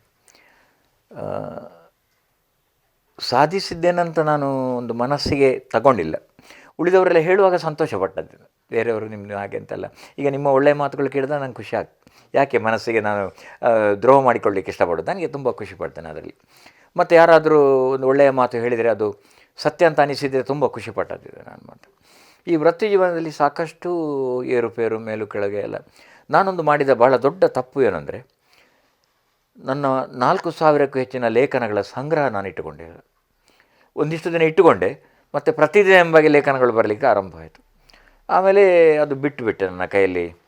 ಈಗ ನಮ್ಮೂರು ಲೇಖನ ಮಾಲೆ ಅಂತ ನಾನು ನಮ್ಮ ಇಡೀ ದಕ್ಷಿಣ ಕನ್ನಡ ಕರಾವಳಿಯ ಬಗ್ಗೆ ನಾನು ಬರೆದೆ, ಅವಿಭಜಿತ ದಕ್ಷಿಣ ಕನ್ನಡ ಕಾಸರಗೋಡು ಸೇರಿ ನಾನು ಒಂದು 610 ಲೇಖನ ಮಾಲೆ ಬರೆದೆ ನಮ್ಮೂರಂತ. ಅದು ಇಲ್ಲಿ ಪರಶುರಾಮ ಸೃಷ್ಟಿ ಎಂಬ ನಂಬಿಕೆಯಿಂದ ಆರಂಭವಾಗಿ ನಾನು ಕೊನೆಯದ್ದು ಕಾಂತಾಬಾರೆ ಬೂದಾಬಾರೆಯವರಿಗೆ ಬರೆದಿದ್ದೆ. ಅದರ ನಡು ಇವ್ರದ್ದೆಲ್ಲ ಬರೆದೆ, ಕೋಟಿಚಾನರ ಬಗ್ಗೆ ಬರೆದೆ, ಆಮೇಲೆ ಅಗೋಳಿ ಮಂಜಣ್ಣ ಬರೆದೆ, ತುಳುನಾಡ ಸಿರಿಯ ಬಗ್ಗೆ ಬರೆದೆ. ಎಲ್ಲ ನಮ್ಮ ಇಡೀ ಕಥಾನಕಗಳನ್ನು ಆ ಪ್ರದೇಶಕ್ಕೆ ತರಳಿ ಅಲ್ಲಿಯ ಛಾಯಾಚಿತ್ರ ದಾಖಲೆಗಳ ಸಹಿತ ನಮ್ಮ ಶಿಲಾಯುಗದಲ್ಲಿ ಇಲ್ಲಿ ಹೇಗಿತ್ತು, ಇದು ಪೂರ್ವ ಶಿಲಾಯುಗದಲ್ಲಿ ಹೇಗಿತ್ತು ಎಲ್ಲವನ್ನು ಬರೆದೆ. ಆ ಸಂಗ್ರಹ ಕೂಡ ನಾನು ಬೇರೆ ಕೃತಿಗಳಿಂದ ನೋಡಿ ಬರೆದದ್ದು, ಅದರಲ್ಲಿ ಬರೀತಿದ್ದೆ ಯಾವ ಕೃತಿ ಅಂತ. ಅದಕ್ಕೆ ನನಗೆ ತುಂಬ ಮಂದಿ ಕೈಯಾರ ಕಿಂಜಣ್ಣ ರೈಗಳಂತೂ ಪ್ರತಿ ಎಪಿಸೋಡ್ಗೆ ಎಂಬಾಗಿ ಪೋಸ್ಟ್ ಕಾರ್ಡ್ ಬರೀತಿದ್ರು, ಇದು ಈ ಥರ ನೋಡಿ, ಮುಂದೆ ಇದು ತಗೊಳ್ಳಿ. ಹಾಗೆ ಭಾಳ ಅದಕ್ಕೆ ಖ್ಯಾತನಾಮರು ಡಾಕ್ಟರ್ ವೀರೇಂದ್ರ ಹೆಗ್ಡೆ ಅವರು, ಡಾಕ್ಟರ್ ವಿವೇಕ್ ರೈ ಅಂತವರೆಲ್ಲ ಅದಕ್ಕೆ ತುಂಬ ಸಂತೋಷಪಟ್ಟವರು ಆ ಲೇಖನ ಮಾಲೆಗೆ. ಬೇರೆ ಕಡೆ ಕೆಲವರ ಹತ್ರ ಇದೆ, ನಾವು ಹಳ್ಳಿಗೆ ಹೋದಾಗ ತೋರಿಸ್ತಾರೆ, ನೋಡಿ ನಮಗೆ ಸುಳ್ಯದ ಬಗ್ಗೆ ನೀವು ಬರೆದಿದ್ದೀರಿ ಹೀಗೆ. ಅದು ನನಗೆ ಒಂದು ಸಂಗ್ರಹ ಇಟ್ಕೊಳ್ಬೇಕಿತ್ತು ಅಂತ. ಈಗ ಇನ್ನೂ ಅದನ್ನು ಅಷ್ಟು ಒಟ್ಟು ಮಾಡೋದು ಸುಲಭ ಇಲ್ಲ. ಈಗೆಲ್ಲ ಮೈಕ್ರೋಫಿಲ್ಮ್ ಆ ಥರದ್ದೆಲ್ಲ ಇರ್ತದೆ ಎಲ್ಲ ಸಂಗ್ರಹಗಳು, ಮತ್ತು ಆ ಸೀಕ್ವೆನ್ಸ್ ಕೂಡ ಸಿಗೋದು ಕಷ್ಟ. ಅದೊಂದು ನನ್ನ ಜೀವನದಲ್ಲಿ ಇನ್ನೂ ಅದನ್ನು ಹಿಂದೆ ಪಡ್ಕೊಳ್ಳಿಕ್ಕೆ ಸಾಧ್ಯ ಇಲ್ಲ. ಅದೊಂದು ತುಂಬ ಆಗಾಗ ವಿಷಾದ ತುಂಬಿಸುವಂಥ ಒಂದು ಘಟನೆ. ಉಳಿದಂತೆ ನಾನು ತೃಪ್ತ ಇದ್ದೇನೆ. ಈಗಲೂ ದಿನಕ್ಕೆ ಯಾರಾದರೂ ಒಂದು ಚಾನೆಲ್ನವರು ಅಥವಾ ಒಂದು ವೆಬ್ಸೈಟ್ನವರು ಅಥವಾ ವೆಬ್ ನ್ಯೂಸ್ನವರು ಅಥವಾ FM ನವರು, ಈಗ ಆಕಾಶವಾಣಿಯವರು ಕರೀತಾ ಇದ್ದಾರೆ ಒಂದು ಕತೆಗೆ ಹೀಗೆ. ಆಮೇಲೆ ನಾನೊಂದೀಗ ನಿವೃತ್ತ ಆದಮೇಲೆ 2 ಕೃತಿ ಬಿಡುಗಡೆ ಮಾಡಿದೆ, ನಿಮಗೆ ಕೊಟ್ಟೆ ನಾನು. ಮನೋಹರ್ ಪ್ರಸಾದ್ ಭಾವಚಿತ್ರಯಾನ ಭಾಗ 1 ಭಾಗ 2 ಅಂತ 2 ಕೃತಿ ಬಂದು. ಅದು ತುಂಬ ಮೌಲ್ವಿಕ ಅಲ್ಲ, ಆದರೆ ಪತ್ರಿಕೋಮ ವಿದ್ಯಾರ್ಥಿಗಳಿಗೆ ಭಾಳ ಅನುಕೂಲ ಆಗ್ಬೋದು. ನಾನು ಸಾಗಿ ಬಂದ ಘಟನೆಗಳ ಛಾಯಾಚಿತ್ರಗಳು, ಒಂದು ಪುಟ್ಟ ಅಡಿ ಟಿಪ್ಪಣಿ, ಈ 2 ಕೃತಿಗಳು. ಈಗ ಕಥಾ ಸಂಕಲನ ಸಿದ್ಧ ಆಗ್ತಾಯಿದೆ ನಂದು. ಯಾವಾಗಲೇ ಬರಿಬೇಕಿತ್ತು. ನಂದೊಂದು 30 ಕಥೆಗಳು ಪ್ರಕಟ ಆಗಿವೆ ಇವರೆಗೆ, ನಮ್ಮ ಉದಯವಾಣಿ, ತರಂಗ, ತುಷಾರಗಳಲ್ಲಿ, ಆಕಾಶವಾಣಿಗಳಲ್ಲಿ. ಅದರ ಸಂಕಲನಕ್ಕೆ ಈಗ ಸಿದ್ಧತೆ ಆಗಲೇ ಮಾಡಬೇಕಿತ್ತು ಇದೆಲ್ಲ. ನನಗೆ ಜಯಪ್ರಕಾಶ್ ಮಾವನಿಕುಳಿ ಸರ್ ಅವರು ಹೇಳಿದರು, ಇನ್ನೂ ನೀನು ಮಾಡೋದು ಹೇಗೆ, ನೀನು ಹುಡುಗ ಇರುವಾಗಲೇ ಮಾಡಬೇಕಿತ್ತು ಅಂತ. ನಾನು ಹೇಳಿದ್ದು, ನಾನು ಇನ್ನೂ ಹುಡುಗನಂತೆ ನನಗೆ ನಿನಗೆ ಅನಿಸ್ತದೆ, ನಮಗೆಲ್ಲ ಅನಿಸೋದಿಲ್ಲ ಅಂದರು ಅವರು. ಅಷ್ಟು ಪ್ರೀತಿ ಅಭಿಮಾನ ಅದೊಂದು ಮಾಡ್ತಾಯಿದ್ದೇನೆ. ಆಮೇಲೆ ಒಂದು ಸಾಧ್ಯ ಆದರೆ ಕನ್ನಡ ಮಿನಿ ಕವನಗಳು, ಒಬ್ಬರು ಕವಿಗಳು ಅವರು ಒಪ್ಪಿಗೆ ಕೊಟ್ಟಿದ್ದಾರೆ, ತುಳುವಿಗೆ ಮಾಡುವಂಥ ಒಂದು ಯೋಚನೆ ಇದೆ. ಒಂದು 100 ಹನಿ ಕವನಗಳ ಕನ್ನಡದಿಂದ ತುಳುವಿಗೆ, ಅದರದ್ದು ಈಗ ಸದ್ಯ ಸಿದ್ಧತೆಗಳು ನಡೀತಾ ಉಂಟು. ನಂತರ ಭಾಗ 3 ಬೇಕಾ ಬೇಡ ಅಂತ ಯೋಚನೆ ಮಾಡ್ತಾಯಿದ್ದೇನೆ. ಸ್ಟೇಲ್ ಆಗ್ತದೆ, ಬರೀ ಆಲ್ಬಮ್ ಥರ ಆಗ್ತದೆ, ಒಂದು ಭಯ ಕಾಡ್ತಾಯಿದೆ. ವೀರೇಂದ್ರ ಹೆಗ್ಡೆಯವರು ಪತ್ರ ಬರೆದಿದ್ದಾರೆ ಪುನಃ. ಎಷ್ಟು ಚೆನ್ನಾಗಿದೆ ಅಂದರೆ ಒಂದೇ ಕ್ಷಣಕ್ಕೆ ಓದಿ ಮುಗಿಸಿದೆ ಅಂತ ಅವರು ಈ ಸಂಚಿಕೆಗೆ, ಮೊದಲ ಸಂಚಿಕೆಗೂ ಬರೆದಿದ್ದಾರೆ ಈ ಸಲ. ಇದೆಲ್ಲ ಒಂಥರ ತುಂಬ ಖುಷಿ ಕೊಡುವಂಥದ್ದು. ವಿವೇಕ್ ರೈಗಳು ಬರೆದರು, ಇದೊಂಥರ ಪತ್ರಿಕೋದ್ಯಮ ವಿದ್ಯಾರ್ಥಿಗಳು ಸಂಗ್ರಹಿಸಿಡಬೇಕಾದಂಥ ಕೃತಿ ಅಂಥೇಳಿ ಅವರು ಬರೆದರು. ಹೀಗೆಲ್ಲ ಒಳ್ಳೊಳ್ಳೆ ವಿಮರ್ಶೆಗಳು ಬರ್ತಾಯಿದೆ. ಅದರಿಂದ ಸಾಧ್ಯ ಆದರೆ ಒಂದು 3ನೇ ಕೃತಿಯನ್ನು ಅದನ್ನು ಮಾಡೋಣ ಅಂತ ಯೋಚನೆ. ಎಲ್ಲ ಒಟ್ಟಿಗೆ ಒಂದು ಪ್ರಕಟಣೆ, ಒಂದು ಆಸೆ ಇದೆ. ಆಮೇಲೆ 12 ದೇಶಗಳಿಗೆ 19 ಬಾರಿ ಹೋಗಿದೆ ನಾನು. ಇದೆಲ್ಲ ಭಾಗ್ಯ, ಇದಕ್ಕಿಂತ ದೊಡ್ಡ ಭಾಗ್ಯ ಯಾವುದು? ಬಾಲ್ಯದಲ್ಲಿ ನಾವು ಬಸ್ಸು ನೋಡಲಿಕ್ಕೆ 2 ಮೈಲ್ ನಡೆದುಕೊಂಡು ಹೋದವರು. ನಮ್ಮ ಕರವಾಲಿಂದ ಬೈಲೂರಿಗೆ ಬಸ್ಸು ನೋಡೋದು, ಮನೆಗೆ ಬಂದು ಅಮ್ಮನ ಹತ್ರ ಬಸ್ ಹೇಗೆ ಬಂತು, ಹೇಗೆ ನಿಂತಿತ್ತು, ಡ್ರೈವರ್ ಏನು ಮಾಡಿದ. ನಾನು ಯೋಚನೆ ಮಾಡೋದು ಕಾಲ ಬದಲಾವಣೆ ಆದ ಒಂದು ವಿಧಾನ. ಆದರೆ ನನಗೆ 3 ತಲೆಮಾರಿನೊಟ್ಟಿಗೆ ಹೊಂದಾಣಿಕೆ, ನಿಮಗೆ ಹೇಳಿದೆ ನಾನು. 3 ತಾಂತ್ರಿಕತೆ ಒಟ್ಟಿಗೆ ನನಗೆ ಹೊಂದಾಣಿಕೆ ಆಯಿತು. ಕೈಯಲ್ಲೇ ಬರೆಯುವಂಥದ್ದು, ಆಮೇಲೆ ವಾಟ್ಸಪ್ ಮಾಡುವಂಥದ್ದು, ಈಗ ಇಂಟರ್ನೆಟ್ ಮೂಲಕ ಬಹುಮಾಧ್ಯಮದಲ್ಲಿ ಕಳಿಸುವಂಥದ್ದು. ಈ 3 ಕಾಲಕ್ಕೆ ನಾನು ಹೊಂದಾಣಿಕೆಯನ್ನು ಮಾಡಿಕೊಂಡೆ ನಾನು. ಇದೆಲ್ಲವೂ ಕೂಡ ಬದುಕಿನಲ್ಲಿ ಒಂಥರ ಹಿಂದೆ ತಿರುಗಿ ನೋಡಿದಾಗ ತಾವು ಹೇಳಿದಂತೆ ಖುಷಿಯ ಕ್ಷಣಗಳೇ ಹೆಚ್ಚು. ಆಮೇಲೆ 1-2 ನೋವಿನ ಕ್ಷಣಗಳು ಸ್ವಯಂಕೃತ, ನಾನೇ ಮಾಡಿಕೊಂಡದೇ ಹೊರತು ಹೌದಲ್ಲ. ಮತ್ತು ನನಗೆ ಮಾಧ್ಯಮದಲ್ಲೆಲ್ಲ ತುಂಬ ಖುಷಿ. ಒಂದು ವಿಶೇಷವಾಗಿ ಈ TV ಮಾಧ್ಯಮ ಇದೆಲ್ಲ. TV ಮಾಧ್ಯಮದಲ್ಲಿ ನೀವು ಪತ್ರಿಕಾ ಮಾಧ್ಯಮಕ್ಕೂ TV ಮಾಧ್ಯಮಕ್ಕೂ ಒಂದು ವ್ಯತ್ಯಾಸ ಉಂಟು. TV ಮಾಧ್ಯಮದಲ್ಲಿ ನೀವು ಎಂಥ ನಿಮ್ಮ ಮನಸ್ಸಲ್ಲಿ, ಮನೆಯಲ್ಲಿ ಅಥವಾ ಒಟ್ಟಿನಲ್ಲಿ ಗೊಂದಲ ಇದ್ದರೂ ನೀವು ಅಲ್ಲಿ ಒಂದು ಸಮಾಧಾನದಲ್ಲಿ ಸ್ವರದ್ರೂಪಿಯಾಗಿ ಅಲ್ಲಿ ನೀವು ಇರಬೇಕಾಗ್ತದೆ. ನೀವು ಇನ್ನೊಬ್ಬರಿಗೋಸ್ಕರ ನೀವು ಅನೇಕ ಬಾರಿ ನಿಮ್ಮ ನೋವನ್ನು ನುಂಗಬೇಕಾಗ್ತದೆ. ಈ ಬರವಣಿಗೆ ಸಂದರ್ಭ ಹಾಗೆ ತಲೆ ಬಿಸಿ ಮಾಡ್ಕೊಂಡು ಬರಿಬೋದು, ಕೈ ಹೀಗಿಟ್ಟು ಸಹ ಬರಿಬೋದು ಅಲ್ವಾ. ಇಲ್ಲಿ ಹಾಗಲ್ಲ. ಡ್ರೆಸ್ ಸೆನ್ಸ್, ಡ್ರೆಸ್ ಕೋಡ್, ಮಾತು, ಆಮೇಲೆ ಲವಲವಿಕೆ, ಮತ್ತು ನಿಮ್ಮ ಅತಿಥಿಯಿಂದ ನೀವು ತೆಗೆದುಕೊಳ್ಬೇಕಾದಂಥ ವಿಚಾರಗಳು. ಆ ಒಂದು ಕ್ಷಣ ನಿಮ್ಮ ನೋವೆಲ್ಲ ಮರೀತೀರಿ. ಪರಕಾಯ ಪ್ರವೇಶ, ನೀವಲ್ಲಿ ನಾಗೇಂದ್ರ ಆಗಿರೋದಿಲ್ಲ. ನೀವು ಯಾರನ್ನು ಸಂದರ್ಶನ ಮಾಡ್ತೀರಿ ಅವರ ಆಪ್ತರಾಗಿರ್ತೀರಿ, ನೀವು ಅವರಿಂದ ಬಗೆಯುವುದು ನಿಮ್ಮ ಕೆಲಸ ಆಗಿರ್ತದೆ. ಆದ್ದರಿಂದ ಈ ಮಾಧ್ಯಮ ನನಗೆ ಭಾಳ ಇಷ್ಟ. You look always fresh. ಈಗ ಎಷ್ಟೋ ಮಂದಿ ಕೇಳ್ತಾ ಇದ್ದಾರೆ, ನೀವು ಒಂಥರ ಫ್ರೆಶ್ ಲುಕ್ ಇರ್ತದೆ. ನಾನು ಹೇಳಿದೆ, TV ಅವರು ಎಷ್ಟು ಸಮಯ ಕರೀತಾರೆ ಅಲ್ಲಿವರೆಗೆ ಇರ್ತದೆ ಇದು ಹಾಗೆ ಅಂತ. ಯಾಕಂದರೆ ನೋಡುವವರು ಇರ್ತಾರೆ ನೋಡಿಪ್ಪ. ಎಲ್ಲಿವರೆಂದರೆ ಕೆಲವು ಅಭಿಮಾನಿಗಳು ಅಂತ ನಾವು ಹೇಳಬಾರ್ದು, ದೊಡ್ಡ ಶಬ್ದ, ಆದರೆ ವೆಲ್ ವಿಶರ್ಸ್ ಅಂತ ಹೇಳೋಣ. ನೀವು ನಿಮ್ಮ ಶರ್ಟನ್ನು ಕೂಡ ಅವರು ಲೆಕ್ಕ ಮಾಡಿ ಹೇಳ್ತಾರೆ, ಮೊನ್ನೆ ಇದು ಹಾಕಿದರೆ ಇವರು ಸಾಧ್ಯ ಅಂಥ ಅಭಿಮಾನಿಗಳು ಇದ್ದಾರೆ. ಅಂದರೆ ನಾವೇನು ಸ್ಟಾರ್ಗಳಲ್ಲ, ಈ ಆಪ್ತರು. ಆದ್ದರಿಂದ ಈ ಮಾಧ್ಯಮ ತುಂಬ ಇಷ್ಟ. ಬರವಣಿಗೆ ಅದು ಶಾಶ್ವತವಾದ ದಾಖಲೆ. ಇವತ್ತು ಟಿ ವಿಗಳಲ್ಲಿ ಕೆಲವು ನೋಡ್ತೀರಿ 15 ಮಂದಿ ಗಾಯಾಳುಗಳು, ನಿಜವಾಗಿ ಒಬ್ಬನೇ ಆದದ್ದು, ಅಲ್ಲಿ 15 ಹಾಕಿದರೆ ಬರೋದಿಲ್ಲ ಅಂತ ಹೇಳ್ತಾರೆ ಅವರು. ಒಮ್ಮೆ ಹಾಕಿದರು ಮತ್ತೆ ಅದನ್ನು ಅಳಿಸಿಬಿಟ್ಟು ಮತ್ತೆ ಸುದ್ದಿ ಇಲ್ಲ ಅದ್ರದ್ದು. ಪತ್ರಿಕೆಯಲ್ಲಿ ಹಾಗೆ ಮಾಡಲಿಕ್ಕೆ ಆಗೋದಿಲ್ಲ, ಪತ್ರಿಕೆಯಲ್ಲಿ ದಾಖಲೆ ಅದು. ಇವತ್ತು ನಾಳೆ ಉಜ್ಜಿ 15 ಇಲ್ಲ ಅಂತ ನೀವು ಕಟ್ ಮಾಡಲಿಕ್ಕೆ ಆಗೋದಿಲ್ಲ, ಅದು 15 ಇರಲೇಬೇಕು. ಅಂದರೆ ವಾಸ್ತವವಾಗಿರಬೇಕಾದಂಥದ್ದು. ಈ ಮಾಧ್ಯಮಗಳಿರುವಂಥ 2 ವ್ಯತ್ಯಾಸ ಅದು. ಸರ್, ಕಾರ್ಯಕ್ರಮದ ಕೊನೆಯದಾಗಿ ಚಿಕ್ಕದಾಗಿ ಈ ಯುವ ಪತ್ರಕರ್ತರಿಗೆ ಮತ್ತು ಓದುಗರಿಗೆ ಮತ್ತು ನಿಮ್ಮ ವೆಲ್ ವಿಶಸ್ ಅಂತ ಹೇಳಿದ್ರಿ, ಅವ್ರಿಗೇನಾದರೂ ಸಂದೇಶ ಕಿವಿ ಮಾತು ಹೇಳ್ತೀರಾ ಸರ್? ಪತ್ರಿಕೋದ್ಯಮ ಅಂದರೆ ಅದೊಂದು ತಪಸ್ಸು. ಇಲ್ಲಿಗೆ ಯಾರು ಬರ್ತಾರೆ ಅವರು ಅದರ ಸಂಪೂರ್ಣ ಬದ್ಧತೆಯಿಂದ ಬರಬೇಕು. ಆಮೇಲೆ ಭಾಷಾ ಶುದ್ಧಿಯ ಬಗ್ಗೆ ನಿರಂತರ ಜ್ಞಾನ ಇರಬೇಕು.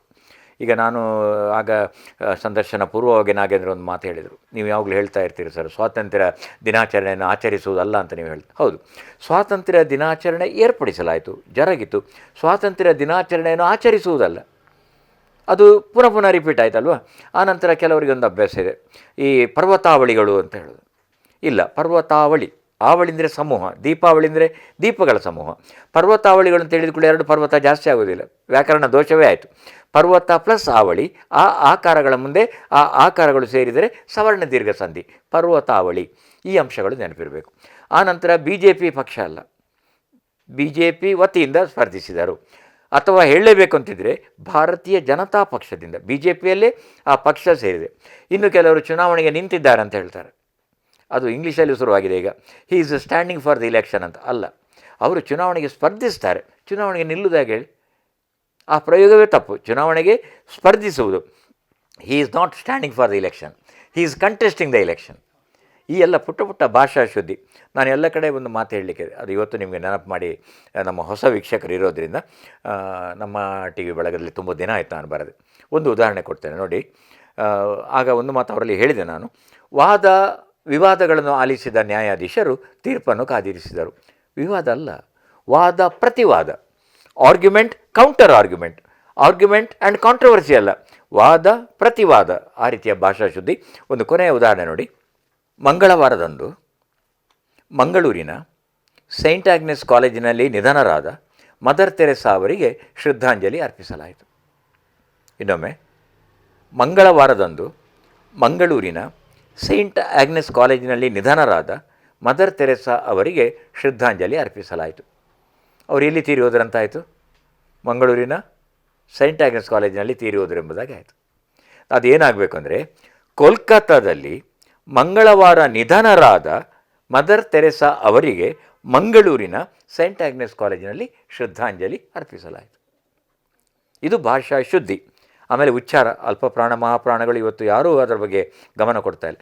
ಭಾಷಾ ಶುದ್ಧಿ ಇದ್ದಾಗ ನೀವು ಪರಿಣಾಮಕಾರಿಯಾಗಿ ಇನ್ನೊಬ್ಬರ ಜೊತೆಗೆ ಅನುಸಂಧಾನ ಮಾಡಿಕೊಳ್ಳಿಕ್ಕೆ ಸಾಧ್ಯ ಆಗ್ತದೆ.